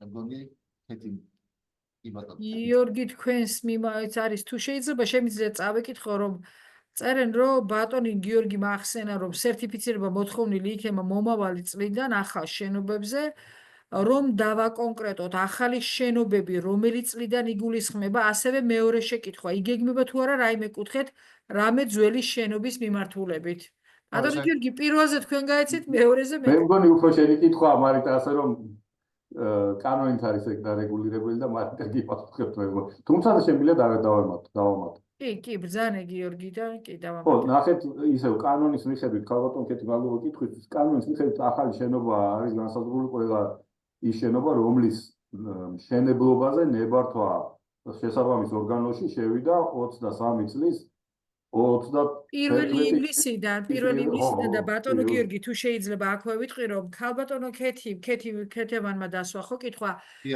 ძველ კანონში ეწერა თუ გახსოვს გიორგი 2022 წლის 1 ივლისი მაგრამ ჩვენ აბსოლუტურად ყველა ჩართულ მხარეებთან მაშინვე ვერ მოვახერხეთ კანონის ცვლილება ეს ამოქმედა 2023 წლის 1 ივლისიდან ამიტომ ახალ შენობაზე როცა სულ ლაპარაკობთ ვამბობთ 2023 წლის 1 ივლისიდან რომ გაიცემა შენობაზე ნებართვა ეს არის ახალი შენობა ეს კანონის ლაფსუსი იყო თუმცა მე შემიძლია დაინტერესებულ მხარესაც ოფიციალურად მინისტრის ხელმოწერით გავაკეთეთ შეტყობინება რომელიც გავაზიარეთ სხვადასხვა პლატფორმებზე და ასე შემდგომ ანუ კანონში ეწერა 22 მაგრამ რეალურად 23 ეხლა რაც შეეხება მეორე კითხვას რომ ძველ შენობებთან დაკავშირებით ნახეთ მე უკვე გითხარით კიდევაც ქალბატონი ქეთი არის შემდგომი მდგომარეობა ანუ ძველი შემთხვევაში გაყიდვა გაქირავების შემთხვევაში რასაკვირველია ვალდებულება შემოდის და მე შემიძლია გითხრათ ეს იქნება უფრო 2026 წლის ბოლოდან დასაწყისში ალბათ ვერ შევძლებთ 2027 წლის დასაწყისში ამ შემთხვევაში ყველა ტიპის შენობაზე რომ მას წარმოადგინოს თუ რა არის და რომელი კლასის არის ეს შენობა ეს სავალდებულო ნაწილად არის რაც შეეხება ახლო მომავალში შინამეურნეობებში ამ ტიპის ვალდებულება რაც არის საჯაროში ენერგოეფექტური ღონისძიებების გატარება არ იგეგმება თუმცა ნახეთ უკვე მოგვიანებით ბატონო გიორგი ამაში თქვენს რო დამეხმაროთ მე თავშთაც ვახსენე რომ განახლებადი ენერგიის კომპონენტი არის ძალიან მნიშვნელოვანი და შემოდის იგივე ინსპექტირება იქნება იგივე გათბობა გაგრილების სისტემებთან დაკავშირებით რომელიც შეიძლება მოიცავდეს და შეიძლება კი არა მოიცავს კიდევაც ძველ შენობებს აქედან გამომდინარე რაღაც ესეთი ტიპის საკითხები მე უკვე წლებში შემოდის 2026 წლის ბოლომდე ესეც არ არის უფრო შემდგომში არის იმიტომ რომ რეალურად გავითვალისწინეთ და უშუალოდ არსებული სიტუაცია ქვეყანაში იმიტომ რომ ყველაფერს აქვს ღირებულება და აბსოლუტურად ყველა ამ ღონისძიებას აქვს თავისი ფასი აქედან გამომდინარე მე უკვე ეტაპობრივად შემოდის ეს ნაწილი ახლის მშენებლობა შინამეურნეობებსაც ეხება და თქვენ პრინციპში მეორე ნაწილი მხოლოდ ძველი იკითხეთ კი ბატონო გიორგი ხო არ დაამატებდით რამეს არ ვიცი, მე მგონი ქალბატონკეთი თუ მიიღეთ პასუხი, მე ვფიქრობ არ არის დასამართებელი, იმიტომ რომ უბრალოდ ძალიან დიდი მადლობა. ასევე საინტერესო იქნებოდა სხვათა შორის ჩვენ რამდენიმე წლის წინ გქონდა ფორუმი ენერგოეფექტურობაზე, სადაც ესტონეთიდან ყავდა სტუმარი და ის საუბრობდა იმის შესახებ, რომ ესტონეთში თქვათ რაღაც პილოტური პროგრამა იყო, რომლის მიხედვითაც ძველი შენობების რაღაც თანამედროვე გადაწყობა ხდებოდა იმისათვის, რომ თვითონ ქალაქები ყოფილიყო უფრო ენერგოეფექტური გრძელვადიან პერსპექტივაში. ამ კუთხითაც თქვათ სამომავლოდ თუ შეიძლება რაიმე გეგმები რო გქონდეს. მარიტა, სალიცენზიო ტრენინგებზე არის აგრეთვე კიდევ კითხვა. ხო არის სამინისტრო. აი ამებზე უპასუხეთ. ვერ მივხვდი, როგორ ტრენინგებზეა მამუკა საუბარი, სალიცენზიო ტრენინგი. ლიცენზია რო გაიცეს, როგორ ჩანს დაინტერესებულ პირებზე. ქალბატონმა საფრთხე ქუშაშვილმა დასვა ეს კითხვა. საერთოდ შემიძლია უპასუხო და უპასუხე გიორგი, მე ბოლომდე ვერ ჩავწვდი ამ კითხვას, თუმცა შემიძლია აკრედიტაციებისა და სერტიფიცირების კუთხით როგორ ვემსახურებით ჩვენ ამ მიმართულებას. ნახეთ, ქალბატონო კეთი, მე ეხლა მოგახსენებთ ამას. ანუ მე თავში ვახსენე, რომ საგანმანათლებლო პროგრამები უნდა დამტკიცდეს, რომლის აღიარებაც მოხდება და რომლის საფუძველზედაც მოხდება დაინტერესებული ადამიანების გადამზადება. ასევე ბატონმა გიორგიმ თავის პრეზენტაციაშიც თქვა კიდევაც საათებით დაასახელეთ ბატონო გიორგი თუ რამდენ ხნიანი არის ეს პროგრამები. ანუ თანხმდებით იმაზე, რომ მოკლევადიანი, ასე ვთქვათ, პროგრამები, რომელიც წავა უკვე პრაქტიკაში, ნებისმიერი დაინტერესებული ორგანიზაცია, რომელიც წინაპირობებს აკმაყოფილებს, შეუძლია რომ მონაწილეობა მიიღოს, მათ შორის არასამთავრობო ორგანიზაცია, მაგალითად იგივე ბატონ გიორგის აქვს 25 წლიანი ორგანიზაცია და გამოცდილება და მათაც შეუძლია თუ იმას აკმაყოფილებენ. ანუ ადამიანმა ისწავლა ჩააბარა ის გამოცდა დაუშვათ, მაგრამ ეს არის რომ იცი კონკრეტული საკითხი, მაგრამ ეს არ ნიშნავს რომ ხარ სერტიფიცირებული სპეციალისტი. სერტიფიცირება სპეციალისტის უკვე ხდება მას სერტიფიცირებელი ორგანოს მიერ, რომელიც მიანიჭებს გარკვეული აი გაიდლაინების მიხედვით სერტიფიცირებას. აქ არის ორი მიმართულება.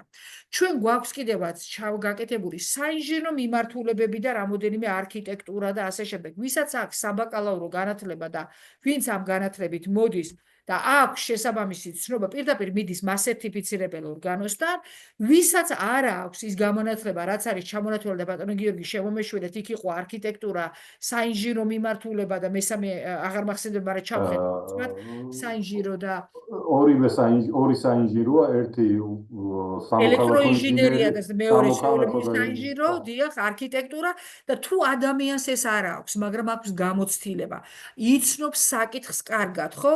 მაშინ ეს ადამიანი და აუცილებლად უნდა კონდეს სტაჟით, ეს ადამიანი მიდის და აბარებს, მოკლედ ოღონდ ჯერ სწავლობს, მიიღებს სერტიფიკატს და აბარებს გამოცდას. ანუ ორი მიდგომა არის. თუ ის კონკრეტული მიმართულებები, რაც არის ჩამონათვლელი და დამთავრებული აქვს და მან უკვე საკითხიც იცის, პირდაპირ სერტიფიცირებელთან მიდის. ანუ ეს ორი ვარიანტია. არის ზღუდება ადამიანი, რომელსაც საბაზისო განათლება ბაკალავრის არ აქვს და უშუალოდ საინჟინრო, ან ელექტროინჟინერია, ან ზოგადად საინჟინრო, ან არქიტექტურა, მაგრამ იცის საკითხი და აქვს სტაჟი, მას მაინც შეუძლია ამ ბაზარზე, რა ქვია, მიიღოს მონაწილეობა და რაც შეეხება აკრედიტებულ ორგანოს. ეს უკვე არის ორგანო, ამას თქვენ იცით, რომ საქართველოში შექმნილი არის ეკონომიკისა და მდგრადი განვითარების სამინისტროს სიპი გახლავთ ესეთი, ეს არის აკრედიტაციის ცენტრი, რომლის ფუნქციონალობები ზუსტად ეს არის და ისინი უკვე მეთოდოლოგიაზე მუშაობენ, აკრედიტირებული ორგანო შეუძლია თვითონ ამ აკრედიტაციის ცენტრმა მიანიჭოს რაღაცა გარკვეული პროცედურებია, მე როგორც ვიცი, ყველაზე კაი შემთხვევაში გიორგი 6-დან 8 თვემდე ჭირდება ამას რა ქვია ურთიერთობას მათთან, რომ ყველა კომპონენტი მოწესრიგებული კონდეთ და ამის შემდგომ მე უკვე ეს ორგანო ღებულობს, ასე ვთქვათ, მონაწილეობას და იქნება აკრედიტირებული ამ სფეროში. აი ესეთი მიდგომები გვაქვს ჩვენ. კიდევ არის კითხვები როგორც ხედავ, ხო? არის კიდევ რეკლამასთან დაკავშირებით ინფორმირებული ენერგოეფექტურობის კლასი. შეგიძლიათ შევახსენოთ, როდი გახდება ეს სავალდებულო და ეს ახალი რეგლამენტების წესი ძველ და ახალ შენობებს კანონის მიღებიდანვე შეეხება თუ ძველ შენობებზე მოგვიანებით იქნება. მარიტა უპასუხებ თუ უპასუხო?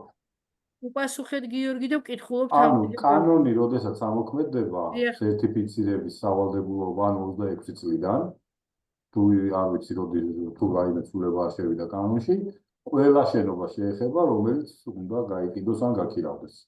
ამიტომ ის შენობა ახალია თუ ძველი, ამას არ აქვს მნიშვნელობა. თუ უძრავი ქონების ბაზარზე გამოვიდა შენობა, მას უნდა კონდეს სერტიფიკატი გარდა იმ გამონაკლისის შენობებისა, რომელიც ჩამოვთვალეთ. სრულიად არ აქვს ამას მნიშვნელობა, ეს ახალია თუ ძველი. რა არ ვიცი, გადავიკითხავ კითხვას.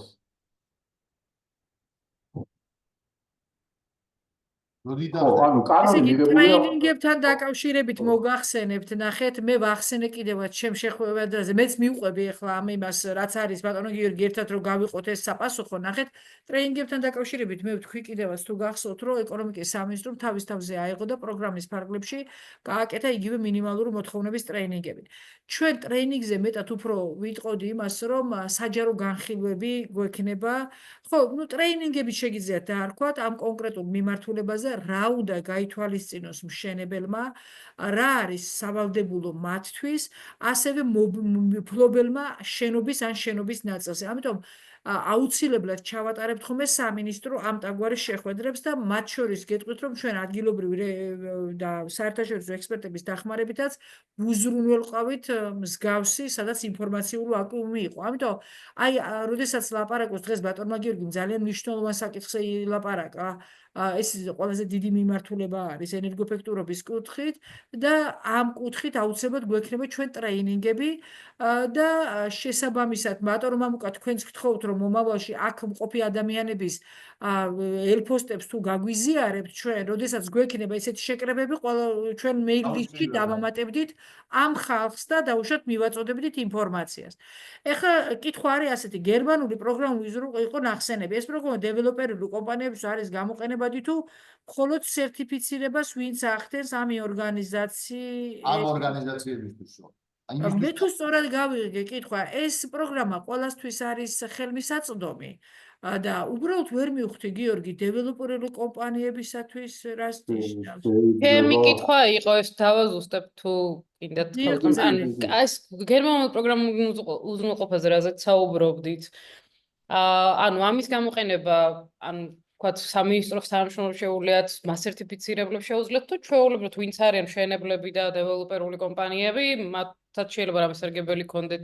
ანუ მაგალითად წინასწარ როცა ვიწყებთ პროექტირებას, ჩვენ თავიდანვე რაღაც გავითვალისწინოთ ის, რომ ისეთი მასალები ჩავადებინოთ, ვთქვათ, არქიტექტორს, კონსტრუქტორს პროექტში, რომ მერე ვთქვათ ის ვიცოდეთ წინასწარ, რომ როდესაც ვთქვათ 2 წელიწადში დავასრულებთ მშენებლობას, ანუ ჩვენ ვიქნებით რაღაცა ამ კატეგორიის შენობა.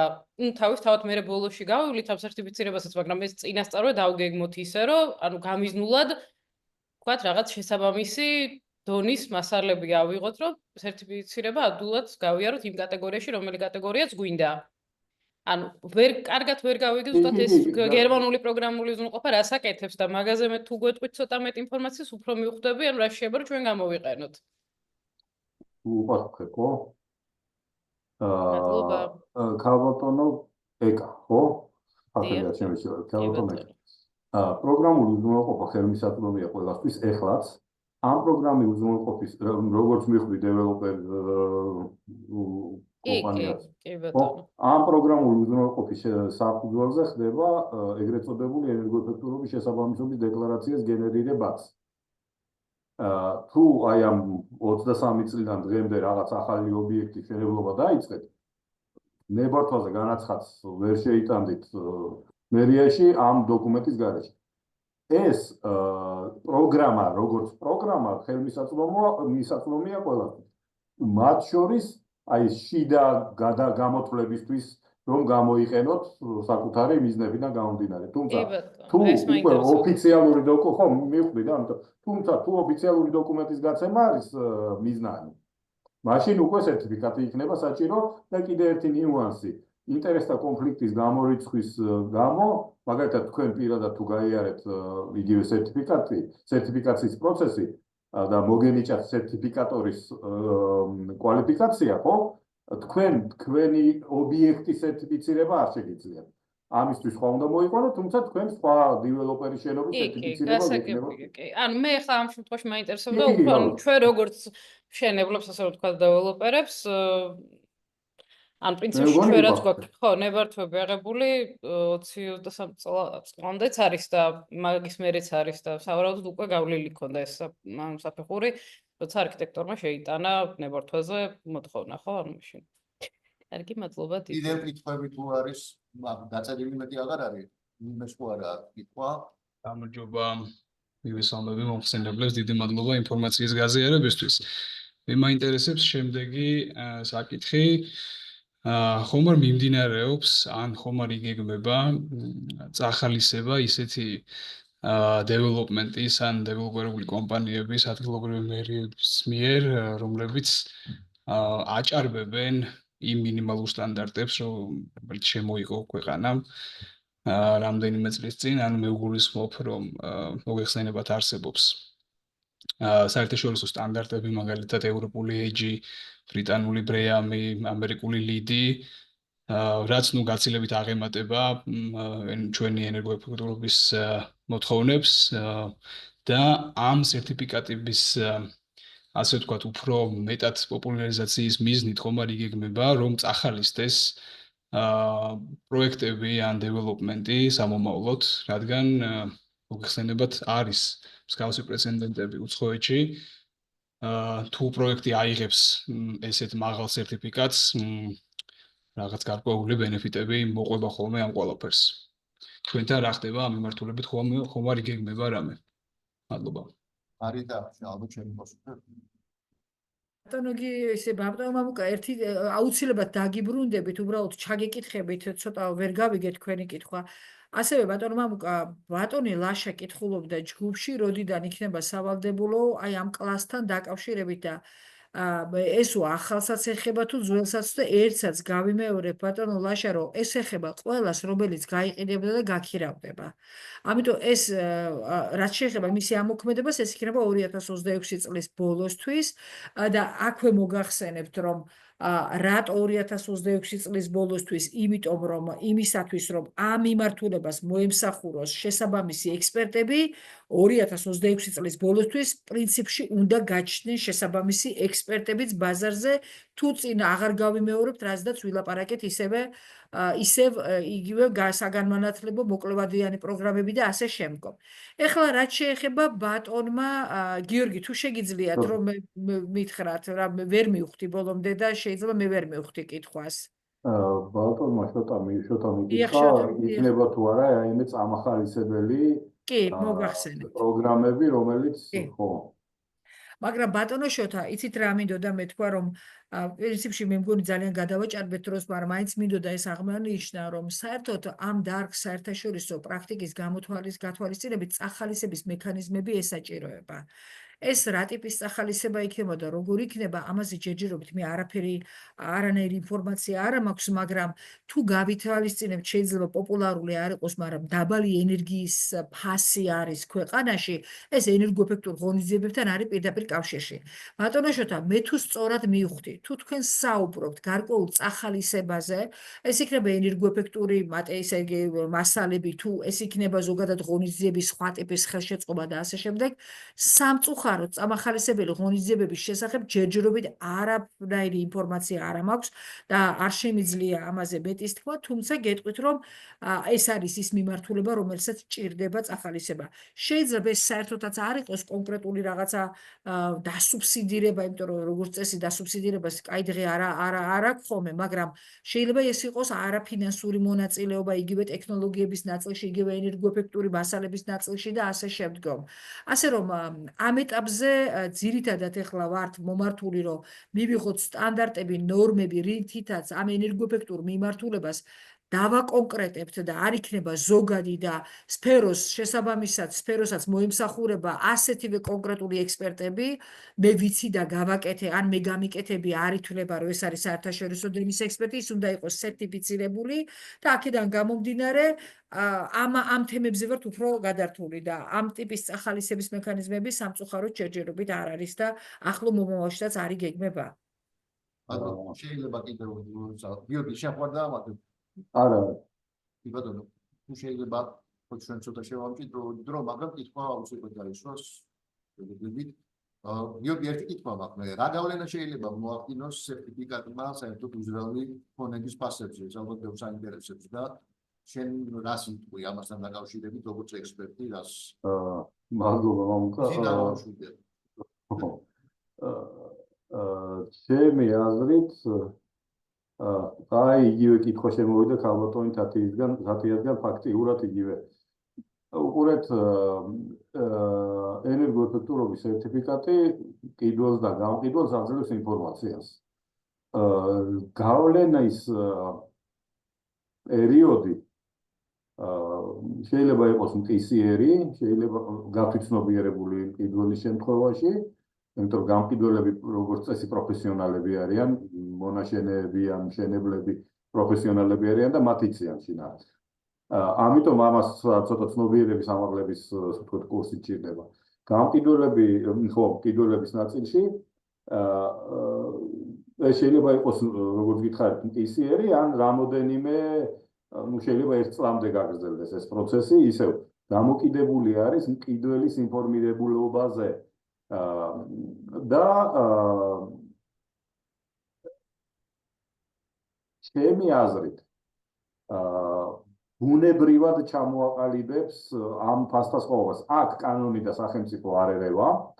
ეს ამბობს, რომ ეს არის შენობა ენერგოეფექტური. დაახლოებით ისევე, როდესაც ამა თუ იმ ობიექტის რეკლამირების დროს რაღაც ქალაქიდან მოწყვეტილი სიმშვიდეში მდებარე ეს ყველაფერი ხომ ცოტა უფრო უკეთეს, უფრო მაღალ ფასს განაპირობებს საბოლოო ჯამში, ხო? ან კარგი ხედით, ან პირიქით, მაგალითად ძალიან მჭიდრო დასახლებულ კორპუსებში. ანუ ეს ყველაფერი განაპირობებს ფასწარმოქმნას. ეს სრულიად ბაზარზე გადავალდებულია ამ კანონების მიხედვით. ენერგოეფექტურობის კლასი ამბობს, რომ ეს შენობა ესეთია. მერე გამყიდველობა და მყიდველობა უნდა მოილაპარაკონ ერთმანეთში და მამუკა თქვენი კითხვა, როგორ საბოლოო ჯამში შეიძლება საშუალო ფასი არ შეიცვალოს. უბრალოდ ისევე როგორც ყველაფერი უფრო კარგი, უფრო მეტად გაიყიდება და უფრო ცუდი ან გაქირავდება, უფრო ცუდი, უფრო ნაკლებად გაიყიდება ან გაქირავდება და ჯამში ეს ალბათ, იმიტომ რომ ის შენობები არის ბაზარზე, რაც არის. ხო, ეს სერტიფიცირება ახალი შენობების წარმოქმნას პირდაპირ არ იწვევს. ეს ეკონომიკურ სტიმულს აძლევს. სხვას რომ იცი რა თუ კარგს ააშენებ, უფრო კარგად გაყიდი, ან თუ კარგი ბინა გაქვს და კარგად ენერგოეფექტურობა იგულისხმება ამ შემთხვევაში, უფრო კარგად გააკირავე. ანუ мотиваციას უქმნის, თუმცა არანაირ ვალდებულებას არ იძლევა და ჩვეულებრივ სხვა საბაზრო პრინციპების მსგავსად ქმნის წინაპირობას.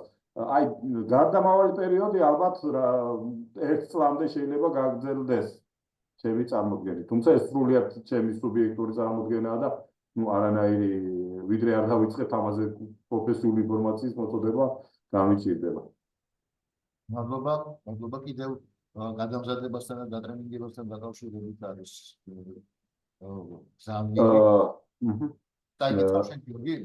ხო, ექსპერტების გადამზადების და თუ დატრენინგების შესახებ მზაობაზე ინფორმაცია იმეილზე გამოგვეგზავნება თუ დროდადრო უნდა შევამოწმოთ ხოლმე ეკონომიკის სამინისტროს ვებგვერდზე. ასევე თუ არ ვწდები ბატონმა გიორგიმ გააჟღერა ასეთ შესაძლებლობა რომ გავიმეორებ, მადლობა. გავიმეორებ და ვეცდები პასუხიც გავცეთ, თუმცა ალბათ მარიტაც დაამატებს. ხო? ბატონო გიორგი, იცით რა არის, რასაკვირველია ჩვენ ვებგვერდზედაც გამოვაქვეყნეთ ინფორმაციას, მაგრამ როდესაც მინიმალურ მოთხოვნებს, ასე ვთქვათ, მოთხოვნების ვალდებულების ჩართვა იგეგმებოდა, ჩვენ გვაქვს კიდევაც ექსპერტების, პოტენციური ექსპერტების და დაინტერესებული მხარეების მეილ ლისტი და ამიტომაც ვთქვი, რომ თუ ბატონ მამუკას მიაწოდებდით, მომაწოდებდა და მე მეილ ლისტშიდაც ჩაგვსვავდით. დაახლოებით თუ გახსოვს გიორგი, დაახლოებით 3000 ადამიანი გადამზადდა აი მინიმალურ მოთხოვნებთან დაკავშირებით, მაგრამ დაახლოებით 250 ადამიანი არის აქტიურად, კი ბატონო, რომელსაც აინტერესებს ხოლმე ამ ტიპის თემები. ასე რომ პირველი, როდესაც ჩვენ გარკვეულ ტრენინგებს დავგეგმავთ, ვებგვერდზე განვათავსებთ ინფორმაციას, მაგრამ თუ იმეილებსაც მოგცემთ, ეს რასაკვირველია, კიდევ უფრო გააიოლებს საქმეს, რომ იმ ლისტში იყოთ და ყველანაირი ინფორმაცია მიიღოთ ამაზე. ასევე გეტყვით ის, რომ თქვენ იცით კიდევაც, რომ ახლის შემუშავების შემთხვევაში ჩვენ მივმართავთ ხოლმე, რომელიც ბიზნესის 60%-ს ფარავს, ეს არის ბიზნეს ასოციაცია ლევან ვეფხვაძე რომ არის, გიორგი, რა ქვია ზუსტად ორგანიზაციას? ბიზნეს ასოციაცია, დიახ, ბიზნეს ასოციაციას ყოველთვის მივმართავთ ხოლმე, როდესაც რაღაცა ახალი შემოდის, არა მარტო ენერგოეფექტურობაში, ზოგადად ენერგეტიკაში და მე ყოველ შემთხვევაში განახლებადების პოლიტიკა, მდგრადი განვითარების მიზნები და ენერგოეფექტურობას ხელმძღვანელობ და ამიტომ ამ სამ მიმართულებაზე, რომელიც ძალიან ბევრი ქვემიმართულება აქვს და ბევრი კანონქვემდებარია მისაღები და ბევრი სიახლეა ამ კუთხით, ყოველთვის მათთან ვაგზავნით ხოლმე და მათ პლატფორმასაც ვიყენებთ, იმიტომ რომ მე როგორც ვიცი, ისინიც ბიზნესთან ესე ავრცელებენ, რომ მათ კონდეთ ამ ტიპის ინფორმაცია. აქედან გამომდინარე, სხვადასხვა პლატფორმების გამოყენებას ვახდენთ ხოლმე ჩვენ და შეგვიძლია ამასაც ვიყენებთ და გაგვიზიარეთ საკონტაქტო და ჩაგსვავთ რა საკვირველია ჩვენ მეილში და მიიღებთ ყველანაირი ინფორმაცია. არის და საკონტაქტოები ყველა გექნება, ამას უზრუნველყოფთ კომისიის მხრიდან. ძალიან დიდი მადლობა მინდა ყველას გადაუხოთ. პირველ რიგში თქვენ გადამიხადოთ, მადლობა მომხსენებლებო, ჩემო მეგობრებო, იმიტომ რომ ძალიან საინტერესო იყო, ძალიან აქტუალური თემა არის და მე ვხედავ, რომ დაინტერესება ძალიან დიდია. მე ასე ვფიქრობ, რომ ალბათ ერთი შეხვედრა ჩვენ დროთა განმავლობაში კიდევ დავჭირდება, იმიტომ რომ მე ვფიქრობ, რომ განსაკუთრებით შეიძლება დაგროვდეს იყოს რაღაც საინტერესო საკითხები, რომელსაც აგრეთვე დაუზიარეთ, უფრო აი ესეთი პრაქტიკული საკითხების მხრივ, ჩემო გიორგი და ჩემო მარიდა და მე მგონი დავეხმაროთ მაქსიმალურად, მივაწოდოთ მაქსიმალური ინფორმაცია, გაუყვალოთ გზა დეველოპერებს, უძრავი გონების სფეროში დაკავებულ ადამიანებს, რომ ეს თემა აიტაცონ და რაღაცნაირად მომზადებულები იყვნენ უკვე მომავალი გამოწვევებისთვის. ძალიან დიდი მადლობა გაფრენს საზოგადოებას და ვფიქრობ, რომ გაგრძელდება კიდევ აი ესეთი საინტერესო შეხვედრები, სხვა თემატიკითაც ბუნებრივია და ყველას ვიჩვენებთ ხოლმე ამგვარ ვებინარებზე. დიდი მადლობა ორგანიზატორებს. მადლობა ორგანიზებისთვის და მადლობა აუდიტორიას. მადლობა აუდიტორიას, მადლობა ორგანიზატორებს და მადლობა ჩვენს მოდერატორ ბატონ მამუკას და ჩვენ მზად ვართ თანამშრომლობისთვის. ძალიან დიდი მადლობა დათმობილი დროისთვის. მადლობთ. ძალიან დიდი მადლობა. ნახვამდის წარმატებები.